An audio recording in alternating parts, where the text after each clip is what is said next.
All right, what's going on, y'all? Welcome back to another episode of the Sizzling News Podcast, man. Hope everybody's having a great start to their week. We got a special guest in the building, man. We're gonna have on JT Austin. We're gonna have on Ayden Cain, and obviously Skylar Hamilton, man, of Landmark Christian, man. So gotta bring my co-host on, man. Hope y'all had a great weekend. Memorial Day weekend is this weekend. We're gonna bring on my co-host and everything right now. What's going on, everybody? Hope everybody's having a delightful day, man. Spring was was an event for the say the least, man. So we're just gonna bring some players on here today and let them, players that stood out. So we're gonna bring our stars on here. You know what I mean? This next one we're bringing up is definitely a star. So stay tuned, get your popcorn ready, crack open your whatever cold brew you got, and sit back, relax, and enjoy the show. For sure. Did everything sound good? My thing lately, man, it's been acting up with the players and everything. It's moving a little bit slow. So I just want to make sure from your side, did you see any issues, man? It came in a little fuzzy, but I think we're gonna be all right. Fingers crossed. All right, fingers crossed, man. All right, let's bring on Skylar Hamilton, man. What's going on, man? Not much. How are you? Doing good. Appreciate you coming on the show, man. Yeah, no problem. Yes, sir, man. So Skylar, man, you got a pretty cool journey, man. Just give them the artists a little bit about your background, man, kind of where everything started for you, brother. All right, so I've been at Landmark for a while now, since I think first grade, and my first year playing quarterback was eighth grade because we had to switch some stuff up because our eighth grade quarterback had left, went to another school, things like that. So I was playing eighth grade, and then when I got to my freshman year, I was supposed to probably start then. But then I fractured my elbow. I broke my elbow. It popped out of something, things like that. So I was out the whole year. So my whole freshman year was basically out down the drain, things like that. And then the next year, we had a tough season. We had about like 14 players on the team, and we went on 10 that season, my sophomore year. So that was a kind of like a slump. But then at that point, I was just like, I kept faith in God. I knew God had a plan for me. So he drove me to the next season prospering. We went 7-4, went to the playoffs, and I was first team all region. So keeping faith in God throughout the journey is a really big thing for me. And then can we just talk a little bit about this past year, man? You talked about, going obviously doing really well in the region, but you were instrumental in helping Landmark Christian get to the postseason this past year. Yes, sir. You threw for over 200 plus yards, 100 yards on the ground, 5 total touchdowns. Talk about what was your mindset in that game, and a game that kind of went back and forth. Really, it was really just we got to win. We all had that mindset because 6 minutes to go in the fourth quarter, we were down 14-30. So we know like it's now or never. We got to win this game. We want to play in the playoffs. So we just went on. Everybody went all out. We all just played the best of our ability, and we got the job done. So I definitely can't take all the credit for that game. My receiver Javon had a great game that game too.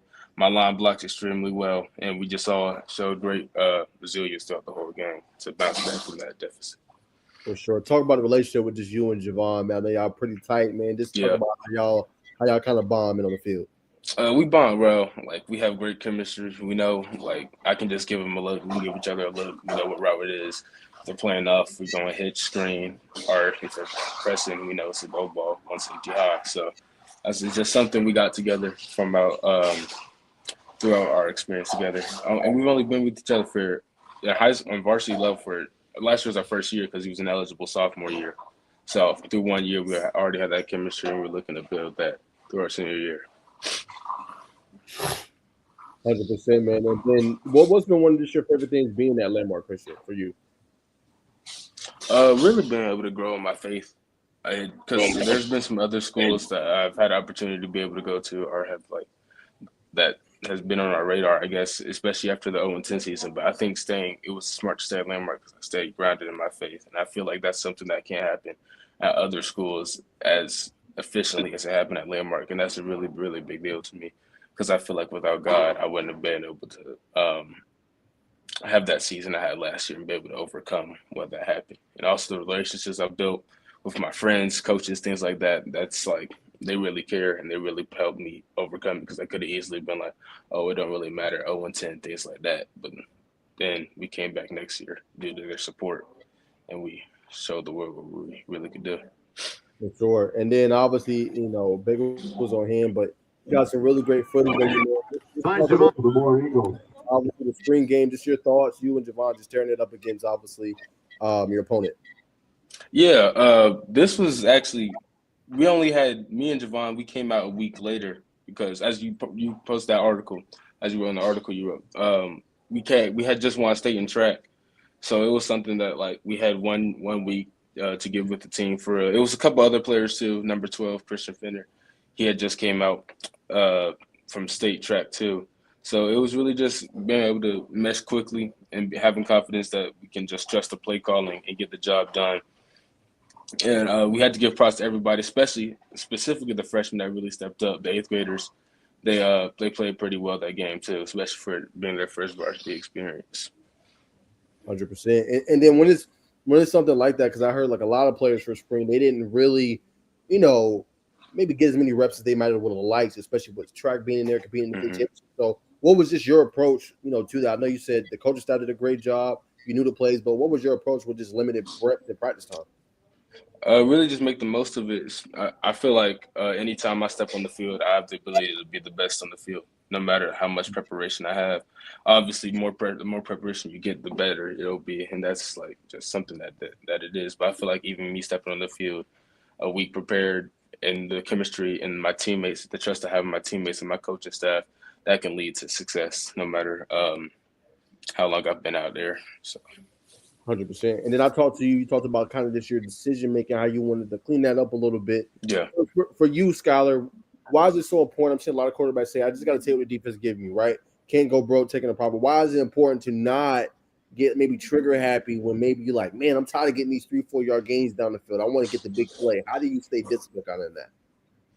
Well, I feel like it showed perfectly in our first two drives because the first drive we were kind of a little slower and methodical down the field, mixing and running pass, and then and the thing that my coach always says, take what the defense gives you, so that we could just take it over the top. And then the second drive we got on offense. First play was a 65-yard ball to Javon, so really just the methodical running, maybe I guess the more boring plays. That led to the big fancy play of the next drive. So For sure. it really just opens up more stuff when you're able to take what the defense give you and keep the defense honest, not knowing, they're just gonna throw it deep every time, or they're just gonna try to make the fancy play. But you gotta have the ability to make plays that aren't as flashy. The 3 to 4 yard gains, those really matter, especially with the line, because they're working on every single play. And the run plays, we gotta make they're working for us, so we gotta reward them with plays that they work for and they can put on film. For sure. One more I throw at the Bacon. Just, for you, Skylar, what do you think? I asked you this before, but what do you think makes, separates you maybe from the rest? I feel like your playmaking ability and this ability to just create outside the pocket makes you special. But for you, what do you think separates you maybe from the other quarterbacks? Yeah, I think definitely my playmaking ability and my ability to extend and improvise with that. But I also think my drive for the game and my love for the game separates me. Because I've said this before in interviews, I feel like my football's on my mind at all times. And I apply what happens in football to everything in my life. Because one of my coaches and a mentor in my life, Coach Rice, says, how you do anything is how you do everything. So how I attack the football field and practice and things like that, preparation for the game, is how I'm going to attack study, or how I'm going to attack relationships and things like that. So I got to put my best in everything just to be a successful man, not only a successful player, but a successful man of God and things of that nature. All praises to the Most High, brother. That's the way you're representing yourself. But I gotta ask you, man. I was talking to Coach Lewis. He was like, "Yeah, man, he feels like he's underrated." You know what I'm saying? And I could tell by just watching your film and just watching you play yesterday, man. You play with a chip on your shoulder, man. So just talk about it, man. Just how you kind of just you're so chill, and so cool, but I could tell you play with an edge to you. So just talk a little bit about that edge that you play with. Yeah, it's just something I gotta. I feel like I gotta have that when I get out there, because as a quarterback, I feel like I gotta be able to lead the team. I'm not the most vocal guy. I'm not the one that's gonna yell or cuss out my teammates and stuff like that. But I like to have my actions speak out louder than my words. So if my teammates see me have that chip on my shoulder, playing my heart out and things like that, it's gonna be something that's gonna reflect on the whole team. So that's why I kind of carry myself that way. I don't like to be like over the top, or if I throw a pick or make a bad play, I don't like to be too far down, because I know my morale, like, that sets the tone for the whole team. Most definitely. So just explain what is your so you just said you're more of a leader by example type of guy, right? Yes, sir. when you lead by example like that, how do you feel like do you believe it's just as effective as someone who's like rah kind of vocal, kind of yelling, getting everybody in check instead of being example led as a quarterback, especially? Yeah, I'm mixing a little bit of both, but I feel like if you have to be a leader, if you're that kind of leader that's rah and things like that, yelling at everybody, you got to be able to hold yourself accountable to that same thing.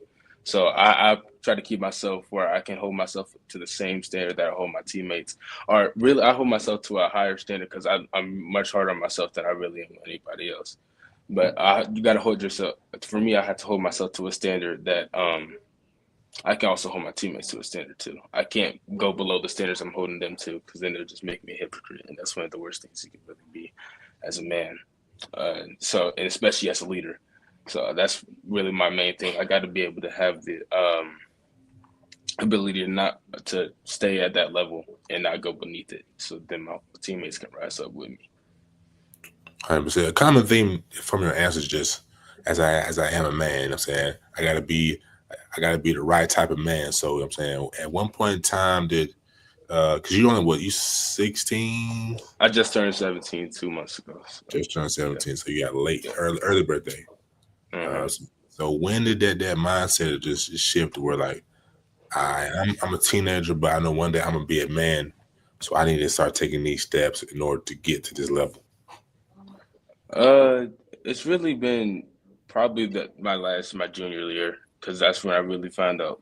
That's right. Or actually, really after my sophomore year, going into my junior year, like kind of that off season, because I knew that's when I really had to take it seriously. I had to mature in football, in life, in my faith, and things like that. And that's really what took me to a higher level than I was at before in terms of being like not as much as childish and things like that.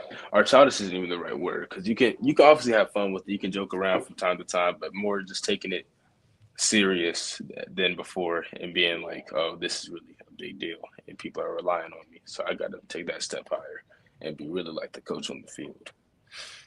You're big on faith, and I like that. I think everybody should be big on faith. But have you read the Bible from cover to cover, or is it still a goal of yours? Oh no, I've never read the Bible cover to cover. I haven't. Sure. I had to ask. I feel like, man, if he's that's pretty tough. But back to football, brother. At a small school, but obviously your game is humongous. You know what I'm saying?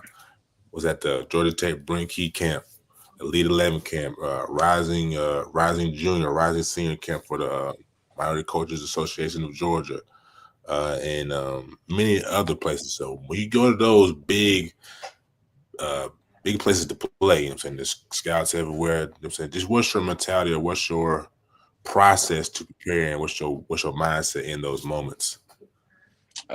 Really, my mindset is I got to show out. I got to be the one to show out because, it's going to be 5 stars and 4 stars here that already have the cameras on them from the jump.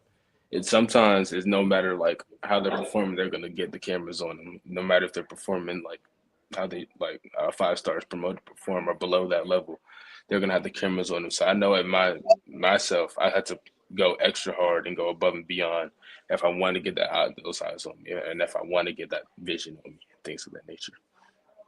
Do you feel like those moments ever get too big for you? I never do. Because at the end of the day, I know that's, first off, I'm good enough to be at that level. And second off, even if I underperform, I have other things with me. I have God to go to. I have a nice family at home. I have good grades, so I can just fall back to that. So that's not my football's not my only thing. Don't get me wrong. I love football so much, but it's not the only thing that I could go to. And even if that's my even if I don't perform there, I know I have other things I can go to, and I can always bounce back at the next one. 100%. You know what I'm saying? You're very talented. When you find yourself at these events, do you ever do the other kids, you know what I'm saying, do they know who you are? Do they know of your, you know what I'm saying, your skill set? Yeah, they do. Because I've gone to the other ones with them. It's oftentimes it's really the same kids there that you meet at the other camps. So 100%. And then your father played at Georgia Tech. I believe he's still the passing yards leader. mm-hmm. So just what game, you know what I'm saying, from him have you taken with you, you know what I'm saying, along your journey? I've really tried to take as much as I can. It's like every time he says something, I try to apply it to the game because I know it's such an advantage to have a coach like that at home. That's my father. So I had to take advantage of every single thing he gives me. And really, it's not just on the field that I've applied, but it's also off the field because he's really the most humble man I've ever been around. And he never, I don't think he's ever been the first one to mention about his playing career. It's always somebody else coming to him about it. So I've really taken that humility and tried to apply it to myself. So it's safe to say, did you grow up a Yellow Jacket fan? Or are you like, nah? Yeah. Oh yeah. I'm a Yellow Jacket fan, definitely. For sure. Well, we got to ask you, brother. You know what I'm saying? Me and Naj cover the Jackets. How do you feel about this year? You know what I'm saying? It's a big year for Yellow Jackets. They got Colorado game 1. So how do you feel about the whole thing? I'm confident. I think we're going to come back this year. We played. I really want to get Georgia this year, man. I really want to. We should have had them last year, bro. I was upset, but I think honestly, yeah, we're gonna have a good year. I think we're gonna have a really good year. Wait. I gotta ask though. When they was up on them huge, like I think it might have been like 20 to like 3. What's going through your head? Because I mean, like y'all put it on Georgia in that game, bro. I was there, man, covering it. Like what was going through your head? I was already posting on Instagram. I had already talked to my friends, things like that. So after the game, I powered my phone off, went to sleep, bro. Turned my phone off, went to sleep. Fight for the day, bro. Oh man, crazy. Man, be like, I think we'll do a good job this year, man. So, who's your favorite player on the team right now? Georgia Tech. Yes, sir, Georgia Tech. Cain.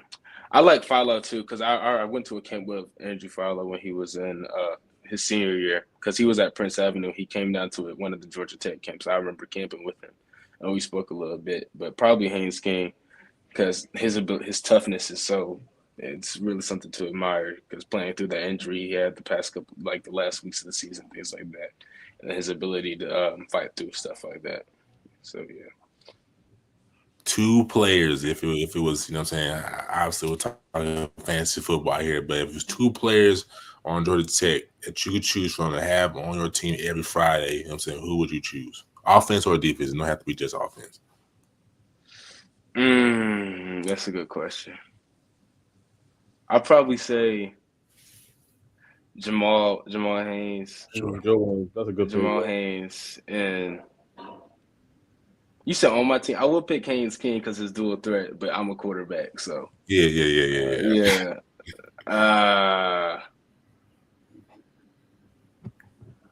Question. I don't want to throw no, because I know some Georgia Tech players. So I'm not trying to throw them under the bus by not saying them. So, Jay lightly, bro. Be honest, man. Nobody gonna have no hard feelings. No, I know. I'm trying to think. I'm trying to make my decision. Okay. Shoot. Oh, I forgot his name. He just signed there. He had just signed there. Let me pull him up. Receiver? Yeah. You got DeBron Gatlin. Rivers? Rivers? Yeah, Rivers. Because I had throw to him a couple times too, and his explosiveness out of his routes are crazy. So that's what I like to have on my team. Last thing before I throw it back to Naj, on your journey, just throwing at Tech, you know what I'm saying? I'm sure you're always on campus, throwing at Coach Key's camp or wherever you've been. Just two things. What's been the highest compliment you received, and what's been the biggest critique of what you need to improve on in the last year and a half? So okay. Well, actually, last time I went to the Brent Key camp, I won the accuracy competition. So that I guess my accuracy was my highest compliment there.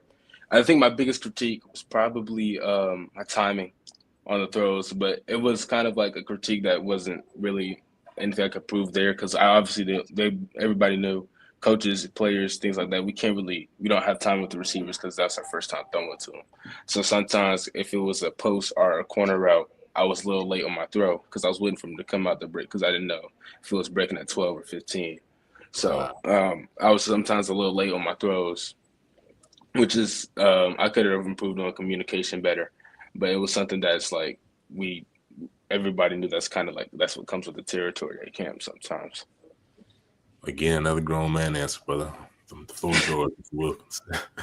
For sure. And then, and Skylar, I just want to ask a little bit about just the impact your pops has had on you, man. We know he's a Georgia Tech, obviously legend, man. What he was able to do, Heisman Trophy runner-up, right? Obviously All-American. Just, he really was a big pillar of the sport. And I know you said, people always ask him about his career, and he's always super humble. We can get that just talking to you. Just what's some things in your life he just implemented in you that you're going to always just cherish? I really always gonna cherish like how he treats people in general, like because oftentimes you see people that have reached that level of success look down on people, and even like not even just at the college level, even high school players or high school like people around the high school level just like talk to people that like they're below him. But my Yeah. dad, he does a great job of talking to people like they're equal or even above him. He'll go to anywhere and somebody comes up to him, he'll just talk ball with them like they're just one of his closest friends ever. And he has a good way of making people feel like they like matter, and making people feel like they're just like his friend. He has a great way of doing that, and that's really something I like to apply to my life. No matter how successful I get, I just want to be able to have that ability that anybody can feel like they could talk to me and feel comfortable doing so. I respect that. And then just on the field, what are some key principles he's kind of just taught you there?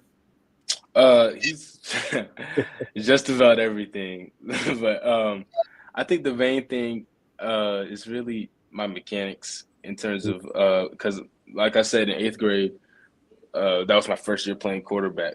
So ever since then, he's been preaching my mechanics. He got my. I used to throw like that. Mm-hmm. Now I go up like that when I throw. So that's the main thing because that's how I hurt my elbow in the first place from my old throwing for him. So he helped me change up that. And really just being able to process the defense. It's so crazy because sometimes we're watching games together. He calls out the play of the offense and what the defense is running beforehand, like the exact thing. So Wow. that's just so crazy to learn from him and things like that. Being around him all the time, getting that knowledge and wisdom, so I can apply it to the game. For you, just maybe what's maybe I know your dad's probably taught you a lot, but just what's maybe one of the most difficult coverages you've had to dissect just right then and there. I know high school they run a lot of cover threes, Yeah. throwing a little cover fours maybe in there, and then the man. But what's been maybe the hardest one you've maybe went against so far? Really, red zone cover two is something hard to go against in college or in high school, because oftentimes it's like when you space it out, there's still that flat area. Because in high school, we normally try to attack that flat area in the red zone. But with cover two, you can get someone in the flat area with the corner, and then also the deep safety over top that. So that's kind of hard to attack. Also, one play I had in the playoff game, we were trying to go underneath the whole game, and then I think it was cover four, and the linebacker buzzed out late to the flats, and he picked me off. So that was one of the things that messed me up. I'm gonna make sure never to make that mistake again. I've watched that play countless times, man. I'm never doing that. Lesson learned, huh? Yeah, definitely. 100%, man. And then, for you, obviously, we know you love football, and you're talking about just, hey, man, off the field, I'll be fine regardless if it works out or if it doesn't. But what are some things you just like to do, man, off the field outside of football? I know you obviously love to watch college football, but what's some of your hobbies, man? I love playing video games. It's not just sports, not sports, story mode games, playing with my friends. I think all that on the video games I love doing. I like basketball. I love playing basketball with my friends outside of school. I play basketball like organized too, but I find it more fun outside because it's like more free. You know, got to be restrained to the coaching and things like that. I love food. I really love food. That's one of my top things. Yeah. So So, I so, like so, to eat. okay, so brother like to eat. So, what's like a go-to, man? Like, it A don't go-to fast food, but give me like a go-to, like restaurant. Like if you had to, you could go to. Where you try to go? restaurant, probably Texas Roadhouse. But like it depends on the mood. Cause if it's breakfast, I might go IHOP. Okay. But yeah, I might go IHOP. But like any other time, Texas Roadhouse. All right. But I'd rather my mom cook something in any restaurant though. To be honest. It Okay. is. So mama's cooking. Yes. Okay. Well, what's your favorite dish that mama cooks? Okay. So fried chicken, the mac and cheese, the cornbread fresh out the oven, collard greens, black eyed peas, and then for dessert, peach cobbler. Yeah, that's Yeah. some good southern Yeah. cooking. Oh no, and yams too. Yams. I forgot yams. Yeah. Gotta add the yams. You locked in, Bacon. Nah, you can see it right now. I can see it is. I said, man, that peach cobbler did something to him when he said that. 100%, man. And then obviously, last one I throw back to Bacon. We talked about just Georgia Tech this year and how the team looks. I mean, what maybe storyline or what thing are you excited most about maybe to watch this upcoming college football season? Just at Georgia Tech or in general? Just in general. I'm really looking forward to some of the quarterback battles across the country, like Ohio State. I'm looking forward to see Julian Saint if Julian Saint's going to play. Definitely Michigan with Bryce Underwood, things like that. I'm looking forward to see how that goes. And really, I really don't have a definitive winner for any conference, to be honest. So I feel like every conference, this is the most even all the conferences have been in a while. There's not really set out winners in any of them. Like for SEC, you could go Texas, you can go Georgia. You can even go LSU. They're going on the come up right now with the transfer portal and things like that. For ACC, you got Miami. Clemson's always going to be up there, things of that nature. And then for the Big Ten, Oregon, Michigan, Ohio State, everything's so like I feel like even, and that helps with the 12-team playoff too. Like there's more matchups that you can possibly see, things like that.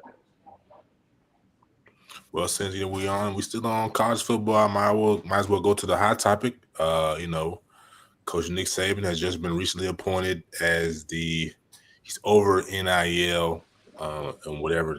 I don't know the specifics of his position, but I do know they're trying to change some things in that area. So just how do you feel about that, and what do you think should be changed in that area, or do you think it's fine the way it is? I'm sure not though. Nah, I don't think it's. I feel like there has to be some sort of restriction, or even like it's such a crazy thing. Because as a high school player, I definitely have a different view than a college player trying to get it, like transferring and things like that. Because obviously much harder for me than it's ever been with NILs and the transfer portal and things like that. But with I feel like the holding out things like that, like Nico did, I don't think that's fit for college at all. I feel like that should be something that's fit for the pros only with the NIL, because that's the only reason he did that was for money. There was no like backlash. There was nothing going on with the team really for real. There was no like drama or anything. It was just a money thing, and that was just like stuff that happens in the NBA and the NFL. So I feel like in college that shouldn't be something that's implemented into the players at all. So I feel like that should be changed to holding out thing. I think there should be some sort of punishment for that, to be honest. Like a loss of year eligibility. Mm-hmm. Okay. Or maybe a suspension or something like that. I like he lost. Yeah, I mean, it's got to be some stiff where they obviously know. You know what I'm saying? So, but in terms of the year-to-year basis, do you lean more towards like contracts? Or not contracts, but like a term. Oh, it's the same thing as contracts. Like you have to play here at least 3 years, or coaching changes. I'm saying I know this is kind of deal. You probably this is for Nick Saban. I don't know why he's asking this, but how do you feel about that? On like how the contract should be set up. Yeah, just say yeah. I feel like it depends because players. I feel like some players. I think something that I've always been thinking about. There's no reason a player should be staying in college just for the money. I don't think that should ever be like a reason. I feel like that's like something that's if that's the reason you're staying, I don't think that's like. I think that's when the NIL is probably going a little too far. But overall, I feel like some players deserve that kind of money to be in college because they're playing at an NFL caliber level already, but they just can't go like Caleb Downs, Jeremiah Smith. They would be top prospects in last year's draft, or I guess the draft we just had, but they didn't have the chance yet. So I feel like they deserve to get paid. But I feel like as a freshman coming up, Bryce Underwood, $12 million already, hasn't played a single snap. I mean, I can't control what the organization does with their money, but I don't really know what to feel about that, to be honest. For sure. You sound like a businessman. Do you have any business ventures that you are? My mom is a big business person, so that's where I get my stuff from. Yeah. Okay. Do you have any anything you would like to pursue, possibly? I would like to pursue sports broadcasting, sports journalism. Yeah, I knew Najee was gonna clap on that, but yeah, sports broadcasting, sports journalism. I could be like on the radio, podcast, stuff like that. I just really want to stay in the sports world throughout like my career as a job, I guess. But I feel like at that point for me, it wouldn't be seen as a job. It would be seen as something I do for fun because I do that right now anyway, and I don't get paid for it. So you got your own show, you got your own podcast or something? No, I'm just talking about talking ball and being able to write up and things with my friends because we do stuff like that all the time. But yeah. Nah, that's tough. So who's the most influential sports personality? You know what I'm saying for you right now? Good question. That is a good question. I'd probably say that's a good question. I know this isn't really a football thing, but I really liked when JJ Redick was talking about basketball.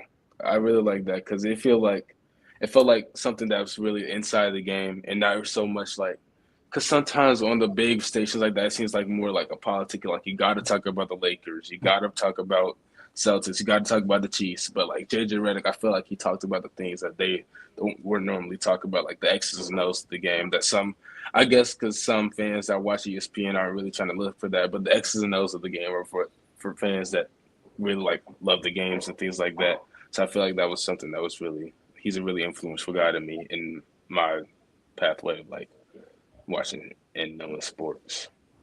Question for you. I just want to intercede a little bit.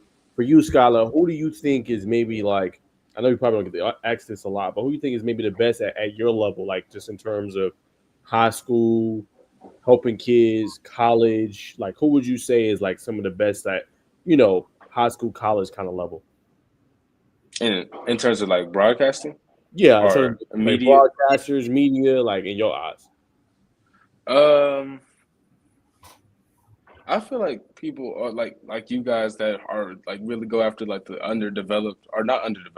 underrated talent that really push that out because I feel like with Rivals 247, On 3, all that like that, they really just push out the big guys, the big 5 stars, 4 stars, and it's really like that kind of translates to the even upper levels. As I was saying before, they talk about the Lakers, the Celtics, the 5 stars of those things, even when they're not like, maybe they may not be the best thing going actually for real, but there's things that can be seen underneath that the players aren't as seen that deserve to be talked about as well.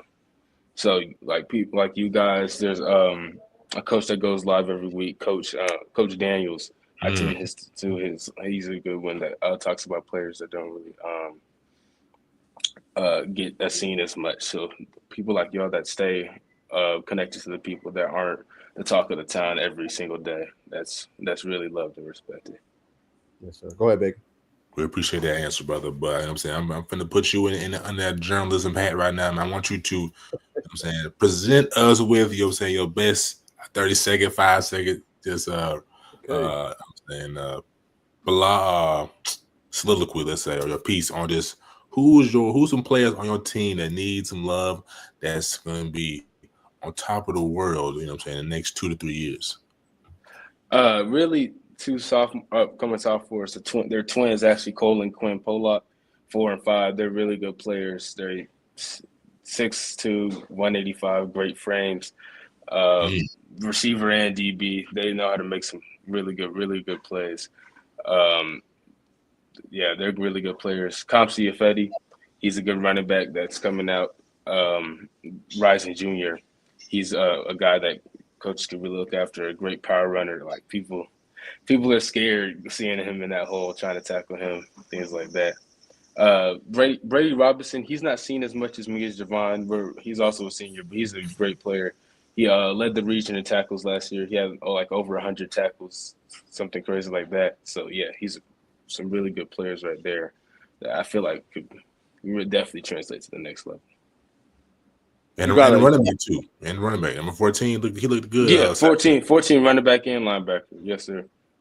Okay. You got a comment, Skylar, based off what you were saying about obviously NIL and everything. He said the university colleges make plenty of money off players. It's great that athletes can cash out on a name, image, and likeness. What's your reaction to that one? Yeah, I definitely agree that NIL should be a part of it, but I feel like it's going to a point where that shouldn't be the whole reason that somebody's trying to stay or like leave a program. Like, I feel like everything else was really fine. I wasn't never really like against it at all completely until the Nico situation. I think that's when it went too far. Then that's when it went too far. And even with the Bryce Underwood situation, I wasn't upset with that. I just thought that was a lot. That was a lot of money for someone that you've never seen play before. So, like, someone like Caleb Downs or Jeremiah Smith, like I said before, I could see why that happened with them because they're generational prospects, generational talents. But somebody you haven't seen before, I just question that decision. Go ahead, Bacon. Great comment, by the way. Nah, we definitely appreciate everybody tuning in. Definitely getting a different feel, different look at a young man right here. But for you, last couple questions for you, man. I got to know what's a quarterback you feel like you're most comparable to, or someone you kind of take different traits from.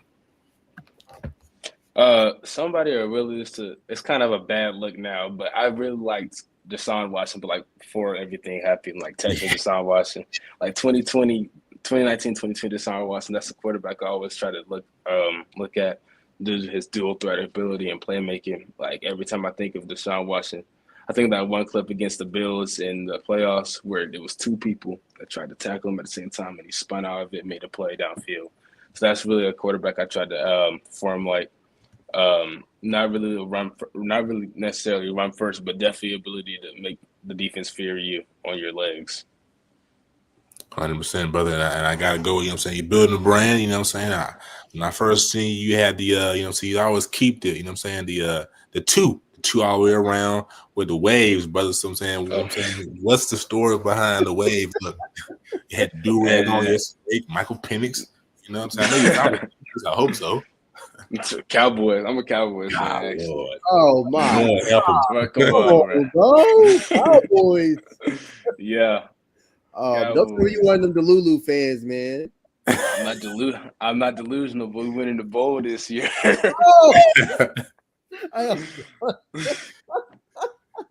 It's gonna be all right. Once y'all get Jerry out of there, I'm saying maybe y'all can kind of, you know what I'm saying, come back over to the rest of us. But you know what I'm saying, it's a top down issue, sure. But yeah, with the waves, I feel like it's something that sometimes I feel like try to give them up because it's a constant thing. You got to do it every day, every morning, every night, things like that. Keep the do-rag going because if you forget the do-rag, the pattern get messed up. So it's something that you got to stay committed to. But it's really just something I like. I like how it looks on me, the way it's spinning 360. So yeah, for sure. 360 Skylar, you know what I'm saying? I like that. But I'm throwing it back to Najeh, man. Yeah, man, I can't believe you Cowboys fan, man. I had hope for you. No, I'm playing. In terms of just obviously, you like football. You talked about basketball too. How often do you watch just the sport of basketball? Honestly, I hardly watch regular season. I watch it sometimes, but regular season, it's hard for me to stay like the games don't feel like they matter much to me. So some games that like are big games I tune into, but really the playoffs I tune into most games. I'm sad now. I'm not even a fan of any NBA team, but I really like Steph Curry. I was upset when he had to go down, things like that. But yeah, I've been tuning into these playoffs. I think I got Timberwolves winning it all this year. I think I do, just because I feel like they match up well against every team left in terms of like size. Not because Thunder are a size thing. I feel like they match up well with the Thunder with size, and then just defense. They have a really good defensive team. So okay, all right. So who would you say? Obviously, we know Curry is up there for you, but outside of Curry, matter of fact, I'm not even gonna let you do the legends of the generation before. who do you like currently in the NBA right now to watch out of the Edwards, the Doncic, the Jason Tatums? Who do you like to watch the most right now? I think it's probably Ant because especially this year, he's had the ability. His shooting has improved a lot this year. He's shooting more threes, but he can also come down there and dunk on you at any given time. So I feel like his versatility in his game is probably one of my favorite things to watch. So Ant's probably my favorite player to watch now. But then before, it's probably like Kyrie, Curry, LeBron, things like that. Okay, got you, brother. And then I know Bacon obviously asked you like to compare a game to, but who do you like to watch the most in the NFL? Let's start first with quarterback, and let's just say overall in general. I know it's probably cliche now, but definitely Lamar. Lamar is just so fun to watch. It's just the way he can extend plays, especially as a quarterback eyes, like when you see him do plays that you do, but like the way he makes him work, like because you know how the defense is going to game plan him every game by like setting basically spreading out the ends like all the way out. He still gets around him on boots and things like that and makes things happen. So his ability to make plays as a dual threat is something that's truly to be admired, especially for me. And also, he doesn't turn the ball over barely. That's something that's really inspiring to watch. Got you. And then outside of quarterback, who else you like to watch? CD Lamb. What do you like about CD? Swag, the way he carries himself on the field, like smoothness. He's a fun player to watch for me. Okay, got you, brother. One more, I throw it back to Bacon, man. Just ask you about your goals, man. But what do you just hope to see for this team this year, man? Just on a personal standpoint, and also obviously as a team, what do you want to accomplish with Landmark this year? I really think we can go out and shout the world and go get to state. Definitely make some noise in the playoffs, knock off some teams. But really, I feel like we could be as a team just more connected than ever. And because we all have that mindset that we can definitely win, even the freshmen coming up. Excuse me, the upcoming freshmen, they're already locked into that mindset, and they're already competing. The practices have been very competitive because, like I said before, upcoming freshmen got swag, man. They think they can take over the show, and that's pushing everybody else to be better as well. So I feel like that camaraderie and the competition in practice is definitely going to translate well to the games as it did on last Saturday. 100%. What's the narrative going to be around your name come next May on the student body? At Landmark? Yes, sir, at Landmark. I hope it's going to be the man who brought us the state championship. So, first and foremost.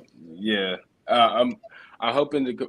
I'm definitely going to be committed by then. I'm hoping to commit actually probably by the end of this year to the school.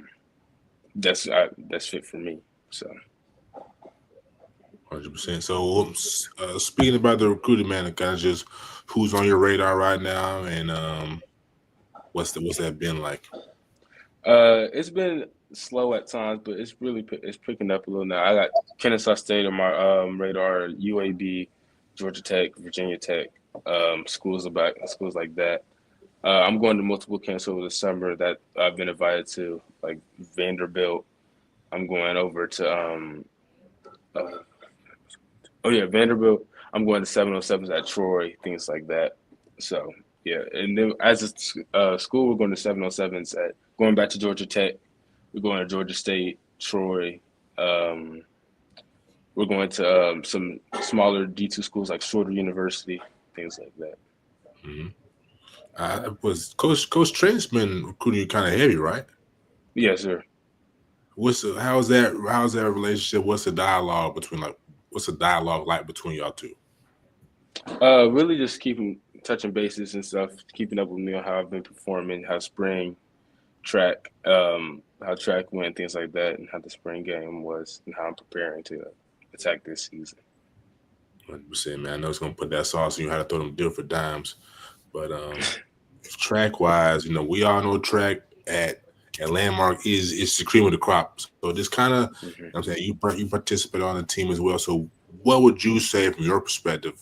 Why is the program so elite? Why does it, just regurgitate talent You know what I'm saying, so consistently? I really think it boils down to the coaching because we have a Olympian coach in Milton Campbell, and then we also have a great hurling coach and Coach Sierra Dukes. She went to Clemson, and our hurling coach heard it here first is the best in the whole state. Two great hurlers. One of them committed to Kennesaw State, and one of them is a junior who's going to commit when he commits. He's definitely going to a good school though. So, and then even on the girls' side, it's great talent over there too. We have a Florida commit, Malia Campbell, she does the 400, and then we have a Hampton commit and Shari Brown. She also does that, or the long distance events. So, those are really, I guess, the drive and the practices. Because I know some schools, they just go all out each and every day and don't have really any breaks. But the way that our coaches set up the practice is where we peak by state. And we're not all tired and gassed out from the whole season, but by state, we're running our best times, and we're at the peak of our powers in peak condition. That's great coaching. Now, go ahead, bro. Got a comment? We got Jovan tapped in, man. Say yes, sir. Tapped in. I had to point that out. Nah, for sure. We appreciate you, Jay, tapping in, brother. I'm gonna get with you sometime tonight, brother. Oh yeah. I know that's what I said. So, but yeah, this is my last question, but we know you guys study for the exam tomorrow. I pulled up to Landmark. I know I had been there when I was a kid, but being a kid, I like to sleep on long rides when I was a kid. The monotonous of not knowing where I'm going, it's easy for me to fall asleep. I get car sleep. But I pulled up there, and y'all in the middle of kind of downtown. So I know it's some people skipping. You know what I mean? Going to different restaurants down there locally. So is that would you say that's a fair statement for some of the student body at the school? I can't comment on that. I like these guys. Comment on that.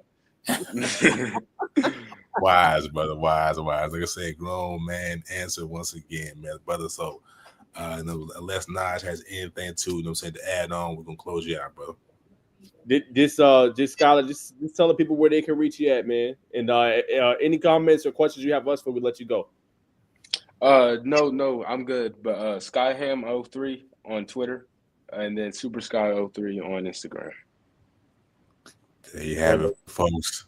Gentlemen, and a scholar, emphasis on scholar, man of God, man of faith, resilient. Definitely somebody we will get to know about on the football field, which I feel 95% sure about, or definitely a tycoon in the business world. So definitely stay tuned to Skylar, number 3, Hamilton, brother. Appreciate your time, and best of luck on your exam tomorrow, brother. Thank you, guys. Yes, sir. Yes, sir. There he goes, man. Sky Hamilton, man.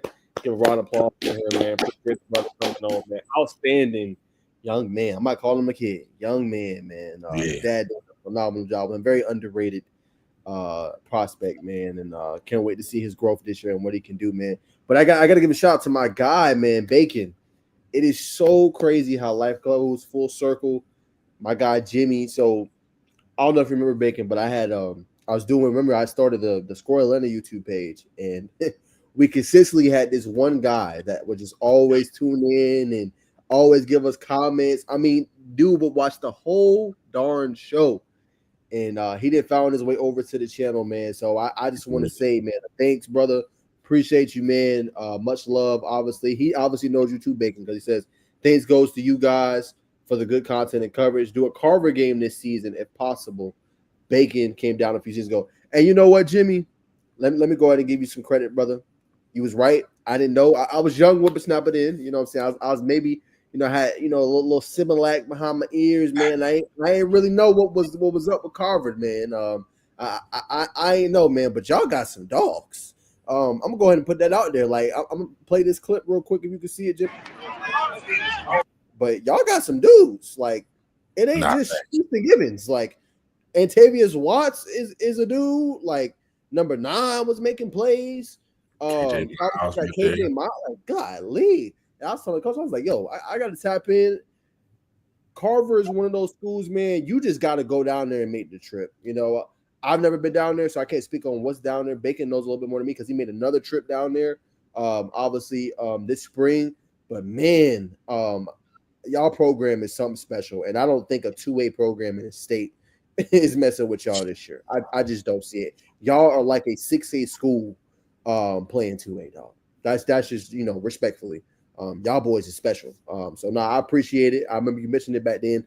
I didn't really know what Carver was, but I definitely do now. And you guys Bacon, I'd have been to like 23 stops over this spring. So I was all over. I was in Middle Georgia. I was, traveling all over my rental car, man, and just seeing the state, man. And probably one of the best decisions I made, just being able to see all this great talent, man. And I definitely try and tap in with Coach Coffee, man, and that great program that I got down there. Now I will say this, Jimmy. If we come down for that for that Spencer game, brother. Hey man, I'm gonna need you to walk me in, walk me out, brother. You know what I'm saying? It get hectic down there, brother. But I'm definitely gonna tap. I'm definitely gonna tap in. I'm gonna see when they come up to Fayetteville when they play Whitewater. I'm definitely gonna tap in, whether it be in the regular season or playoff game for sure. But that's my word. There it is, man. There it is. Had to give him some love, man. But while we wait, obviously, for Ayden, Cain to come on, Megan will go ahead and hit some of obviously these topics for tonight. Let me find them real quick. All right.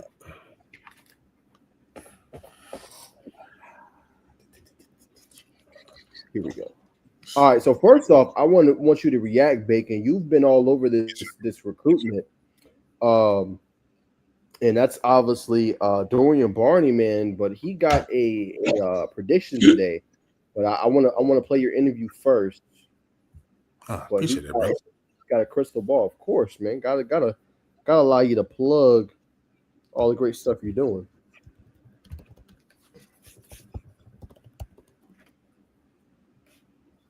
I'm gonna hit Ayden Cain real quick.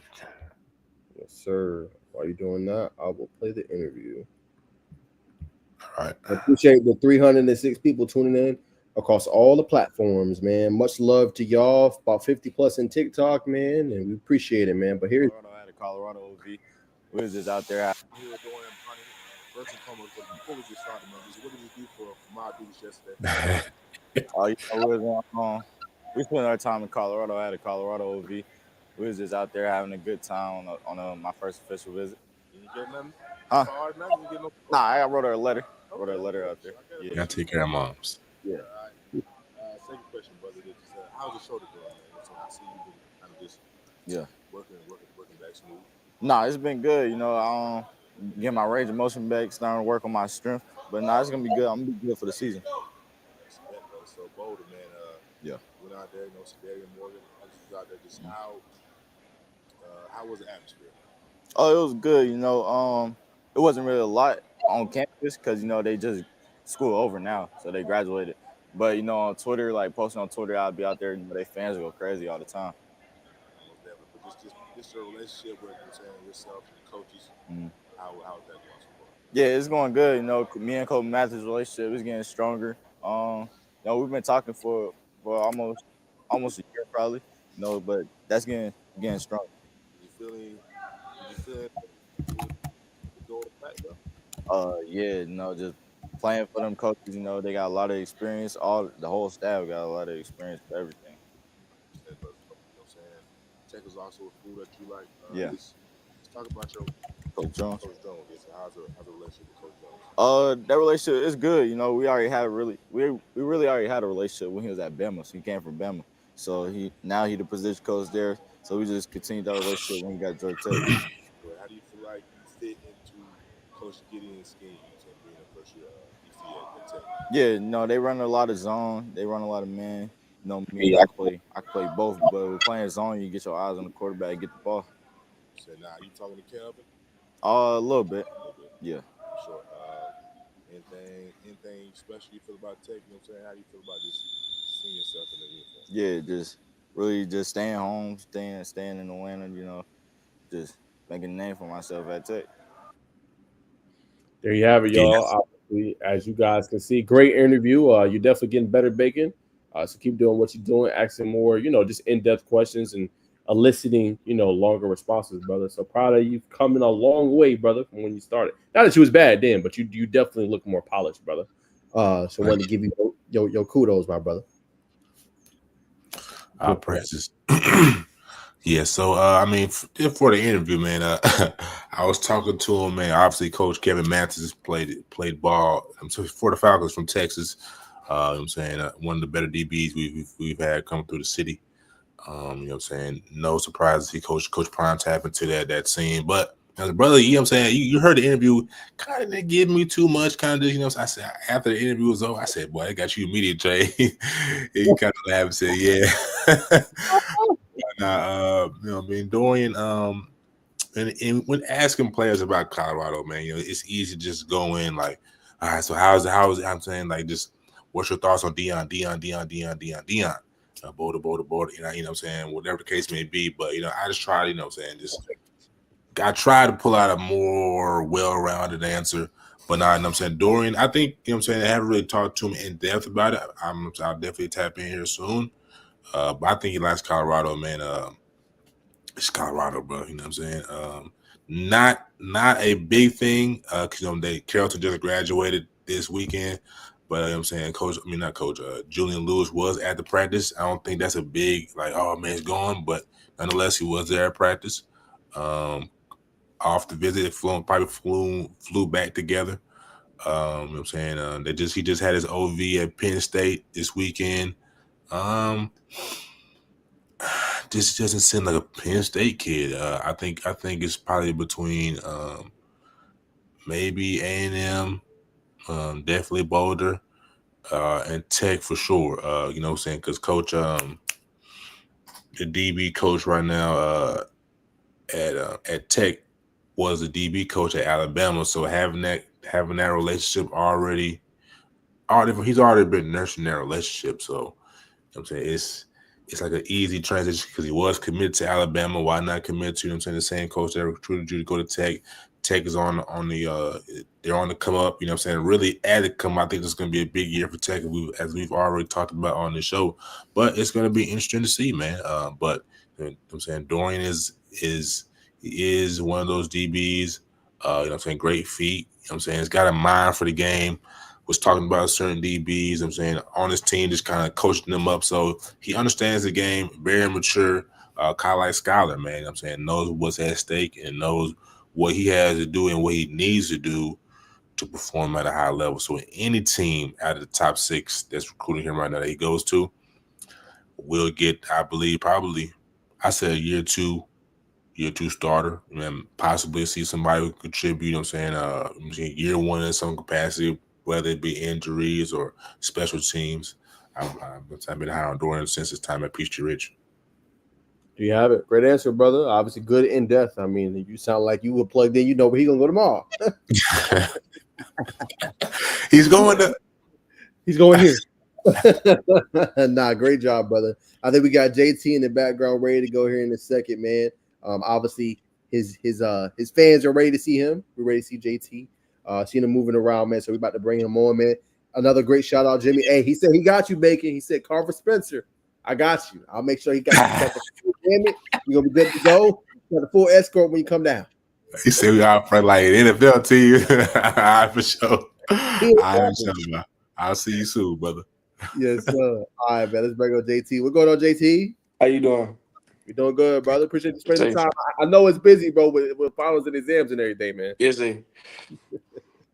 Yes, sir, man. So, man, I got a chance to see y'all up close and personal, man. I mean, in my humble opinion, I think y'all are the team to beat in 3A. I think y'all have a chance to win a ring this year. But just from your eyes, how do you feel the team has progressed? Maybe from early on in spring. I know some of y'all guys were out, just with practice and everything. But what do you think the team progressed to this point? I think we've done a very good job at trying to get better each and every day. You know what I'm saying? I'm seeing better and better out of my boys every day. I like how after that track, the first week, a lot of my receivers missed track, but they came back, bounced back, ready to go. We had a lot of receivers break some big plays during the spring game, so looking for really big things out of our receiving core this year. But in all, I like the physicality the defense came with for sure. Like we hitting each other every day, and I just love that. So to bring like physicality to football, I really like that. You know, a lot of teams, if you bring that, you're a really good football team. So I think we're gonna work on discipline, being a lot more disciplined as a football team. But I ain't gonna lie, I really do like what I'm seeing out of Sandy Creek football right now. Now, JT, y'all have always been physical, but Yeah, that's the story. right, like when we went into the practice, though, it's like y'all didn't turn it up a notch. Like Yes, sir. it's a new level for Cali. So, like, is that more so like y'all, the players saying, yo, bro, we got to be more physical, or is that like the coaches imploring y'all as well? Like, tell me about that part. Well, like Sandy Creek, as you said, Sandy Creek football has always been physical, Yes. and it's become a thing of just trying to amp it up. So we already good at something, but you always want to be better at it. So we tell each other every day, like we out there trying to headhunt. Call us headache gang, because we know you trying to go make one. You trying to go make something happen. So any chance we get, we're gonna take that play. Just try to strike for fear, and just really keep up the name of Sandy Creek football. Try to uphold it, and really play to that standard. So it's really coaches and players. We all hold each other to that standard of being hard hitters. You know what I'm saying? Physical, always trying to get better. I think we're doing a very good job at starting our spring like that. Hoping we take that into the season this summer.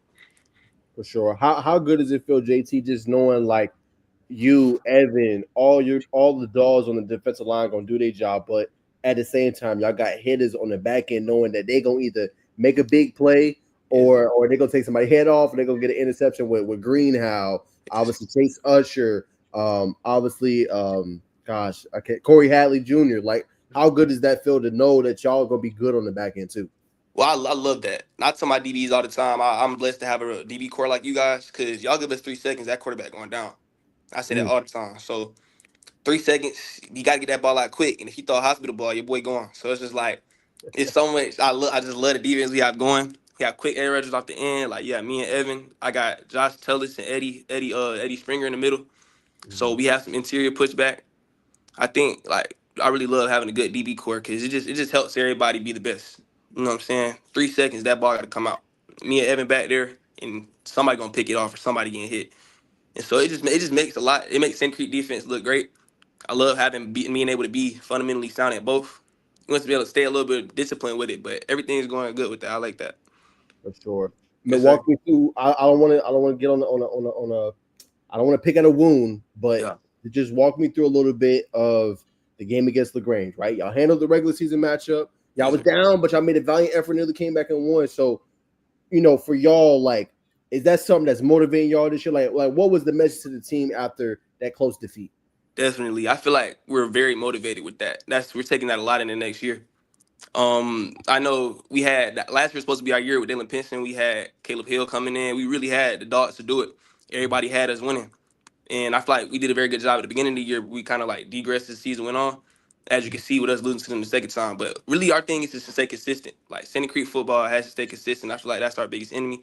And once we do, like, nip that in the bud and just, like, really are able to stay consistent, I think we're going to do amazing things. So, yes, we're definitely taking that loss into this year, coming back a little more hungry, wanting to do more. We didn't have Evan a lot of that season. We had a lot of injuries was a big thing last year, too.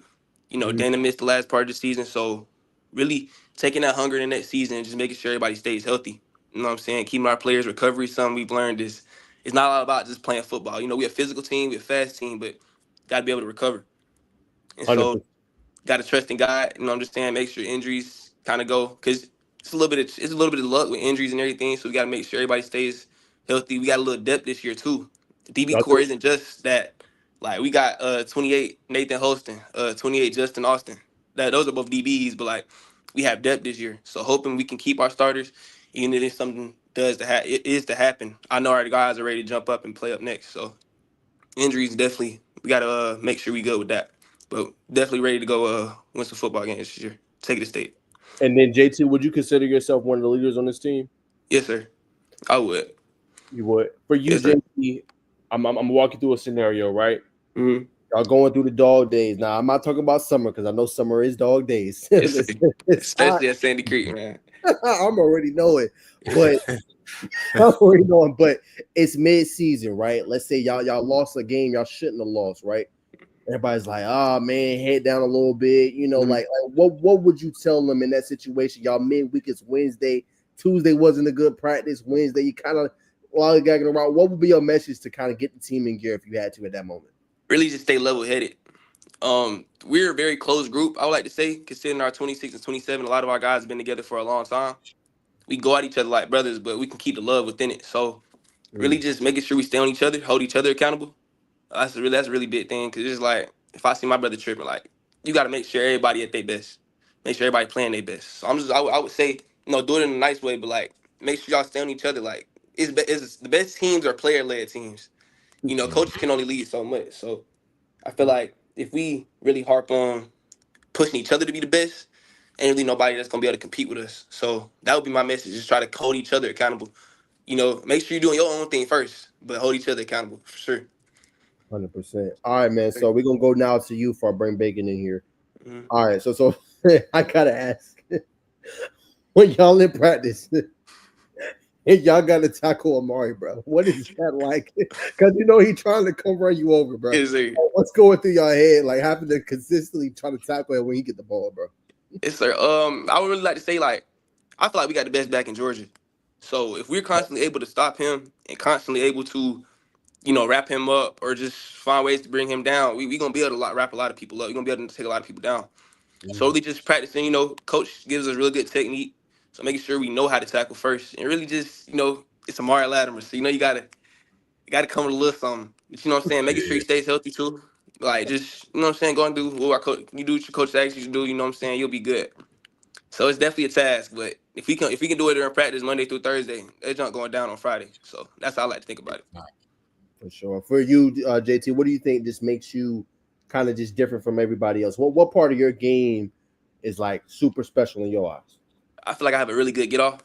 Like I'm coming off the ball every single play. And so I really like that out of my game. I might not be the biggest, but I'm definitely the fastest. I'm gonna be the fastest D lineman on the field. And so I really like how I'm able to do that. I feel like my pass rush bag is deep. I would like get a little better against the run, but I feel like that's really what separates me from other DMs. Got you. And Yes, sir. then and the last thing, I'll throw it to Bacon. So obviously, just what was your thoughts on just the spring game? Y'all played Dutchtown, Mhm. pretty good game. Just what's your thoughts overall as you kind of close that chapter on spring? I feel like we did a very good job of physicality. Every other play you seen somebody get hit, and I love that at our defense. I just want to say be a little more disciplined. We had a few penalties that could have definitely been stopped, like third down, gotta get off the field on third down. But I think we play with that same physicality, keep penalties out the way and out the sight. And I feel like we had a very good spring, to be honest with you. You just love to see the physicality at the game. I love that part of football. So to see we can still be that, I love that. So that's probably my takeaway from spring. Gotcha. Go ahead, Bacon. Now, JT, I gotta flash you back, brother. You know what I mean? Because I've been having this question in my mind for some time. Last year, I can't remember, it's the third or fourth, fifth game of the season. LaGrange comes to town. Y'all win, of course, dramatic fashion. And I was scrolling on TL, but on Instagram and Twitter. I see y'all got that, I'm saying, they towels, brother. So I'm saying, y'all take these towels, did they leave these towels? And so how'd y'all acquire these LaGrange towels? I think number 10, Cyber, I think he just found it on the sideline. Camera lady tell him pick it up, take a picture. I think that's all it was. I don't think it's much backstory behind it. It's definitely something now, considering how he seen the back posted it on his post after they beat us. So we definitely taking that in next season. He won't be here anymore, but we still come with that intensity. Like, we don't like. Of course, nobody want to lose second round, so we definitely gonna take the intensity in next year. I think that's the situation with the towel. I'm not pretty sure. I asked him about that. But you know what I'm saying? It was just football players being football players trying to compete. 100%, brother. Mhm. First, when you came on, man, you talked about being physical. You know what I mean? You talk about just the nastiness you got to have to play in the Santa Creek defense. I feel like that personifies what it means just to be a Santa Creek Patriot. You know what I'm saying? The whole aura behind the program. But even though there's a lot of aura behind the program, y'all got what, four championships? Yes, sir. First state championships. 4 state championships. The program still doesn't get the coverage like a Grayson or a Buford, or I'm saying whoever else. Y'all got similar amount of state championships. I'm saying, why do you feel like y'all kind of like, y'all younger brothers to the upper echelon schools? Well, I do feel like we compete with those schools a lot. We played them summer last year. We were hanging on. It's like we definitely bring the same as these powerhouse programs. I do consider us as one. I do feel like people underlook us because we are a 3A classification. But at the same time, like I feel like we still producing. Like me and my boys just talking about this the other day. Like we're producing. Like a lot of kids at our schools are starting to pick up O's. We're starting to come together and just like what I'm saying. Come on, what's the word I'm looking for?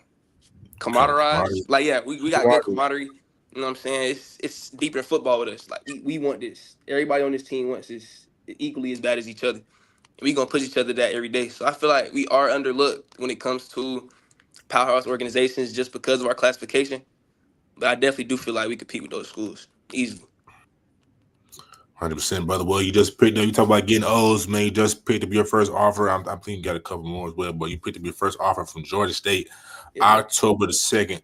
So congratulations to you, brother. But I definitely got to bring you up your feet up, man. You had a hell of a spring game, brother. So I'm gonna share my screen right here, man. We're gonna let you break your film down, brother. All right, let's do it. All right.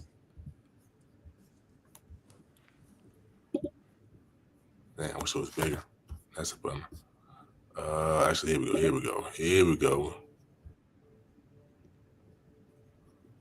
Apologies for the Starr. I thought I had this mapped out. I thought I had this cooked up like a producer, bro. I had the highs coming, beats, the snare drum. This gonna flow so smooth like a Grammy Award-winning song. But you know what I'm saying? You gotta go through a couple detours every now and again. You like you struggling. All right. Here we go. Outside. We don't see that, Bacon. I don't see it. No, I got you. Don't worry. Excuse me. All right.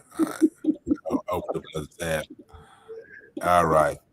Here we go. There we go, brother. JT. First spring game of the season, brother. Just what do you remember from this play, and what did you see? I think it was a third down situation. Yeah. Like our D-line coach Leslie tell us, like me and Evan, they probably done put us in a 5, so we able to play a true edge, and he calls it hunt, just go hunt. And so puts us in a pass rush situation. He was tackle was oversetting all game. I told him I was gonna set him up outside, swipe back inside, go make the play. My DB held him for 3 seconds. I told him, you hold him for 3, I got you. And so we ended up getting him down. You know, pretty good play right here. All right, let's roll it. There it is, just like you said. Yes, sir. Very violent right there, brother. You know what I mean? Kind of ran through his face. All right, boom, right here. Opposite side right this here, time. I think it's another third down situation. Again, we hunting. We went jet right here. Make sure we can hunt. Go get that quarterback.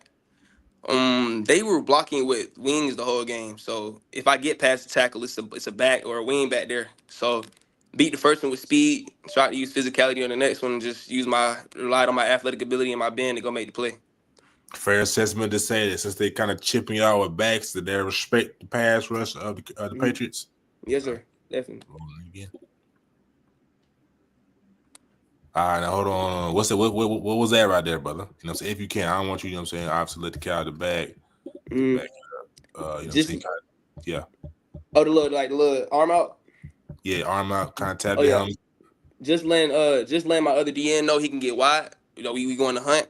And so that's really all that was. And forced a fumble right there, man. So like I said, spectacular, bro. You know what I'm saying? I believe I was watching hold on.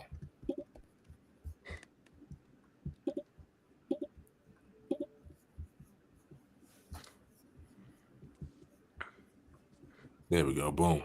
I was on your Twitter page, man. A couple coaches, you know what I'm saying? They just had high praise for you. Like it was like JT, man, he's gonna be the next one to blow up real soon. Remember the name. So when you get high praise like that from your coaches, man, what does that do for your overall confidence?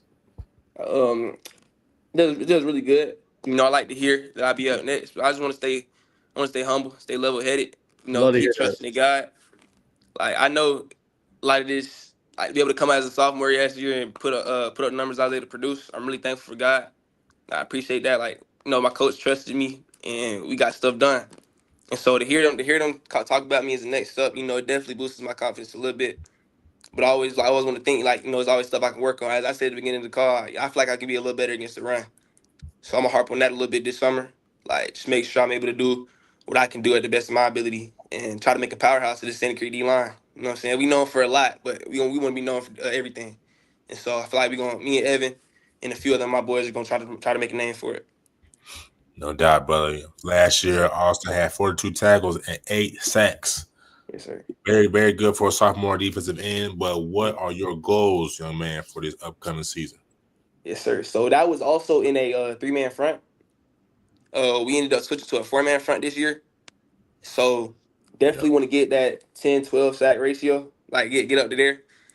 As you can see, like coach is letting us, he's kind of opening it up for us, realizing the line he has with me, Tullis, Evan, Noah Reed. We have a few boys that can go. Like we can all go.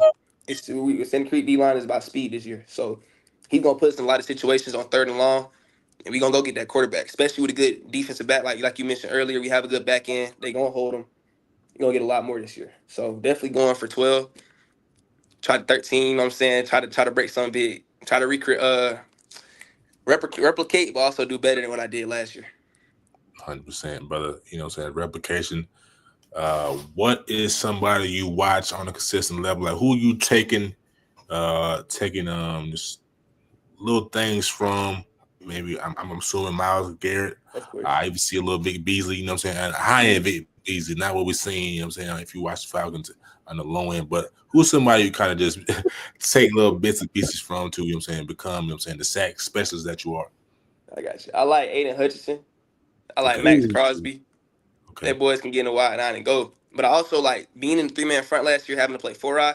I ended up watching a lot of interior guys. Grady Jarrett, Aaron Donald, of course. Yeah. So being able to see how they move with the double teams and just being able to get skinny and all that, those are some guys I definitely liked a lot last year. Definitely trying to learn how to play.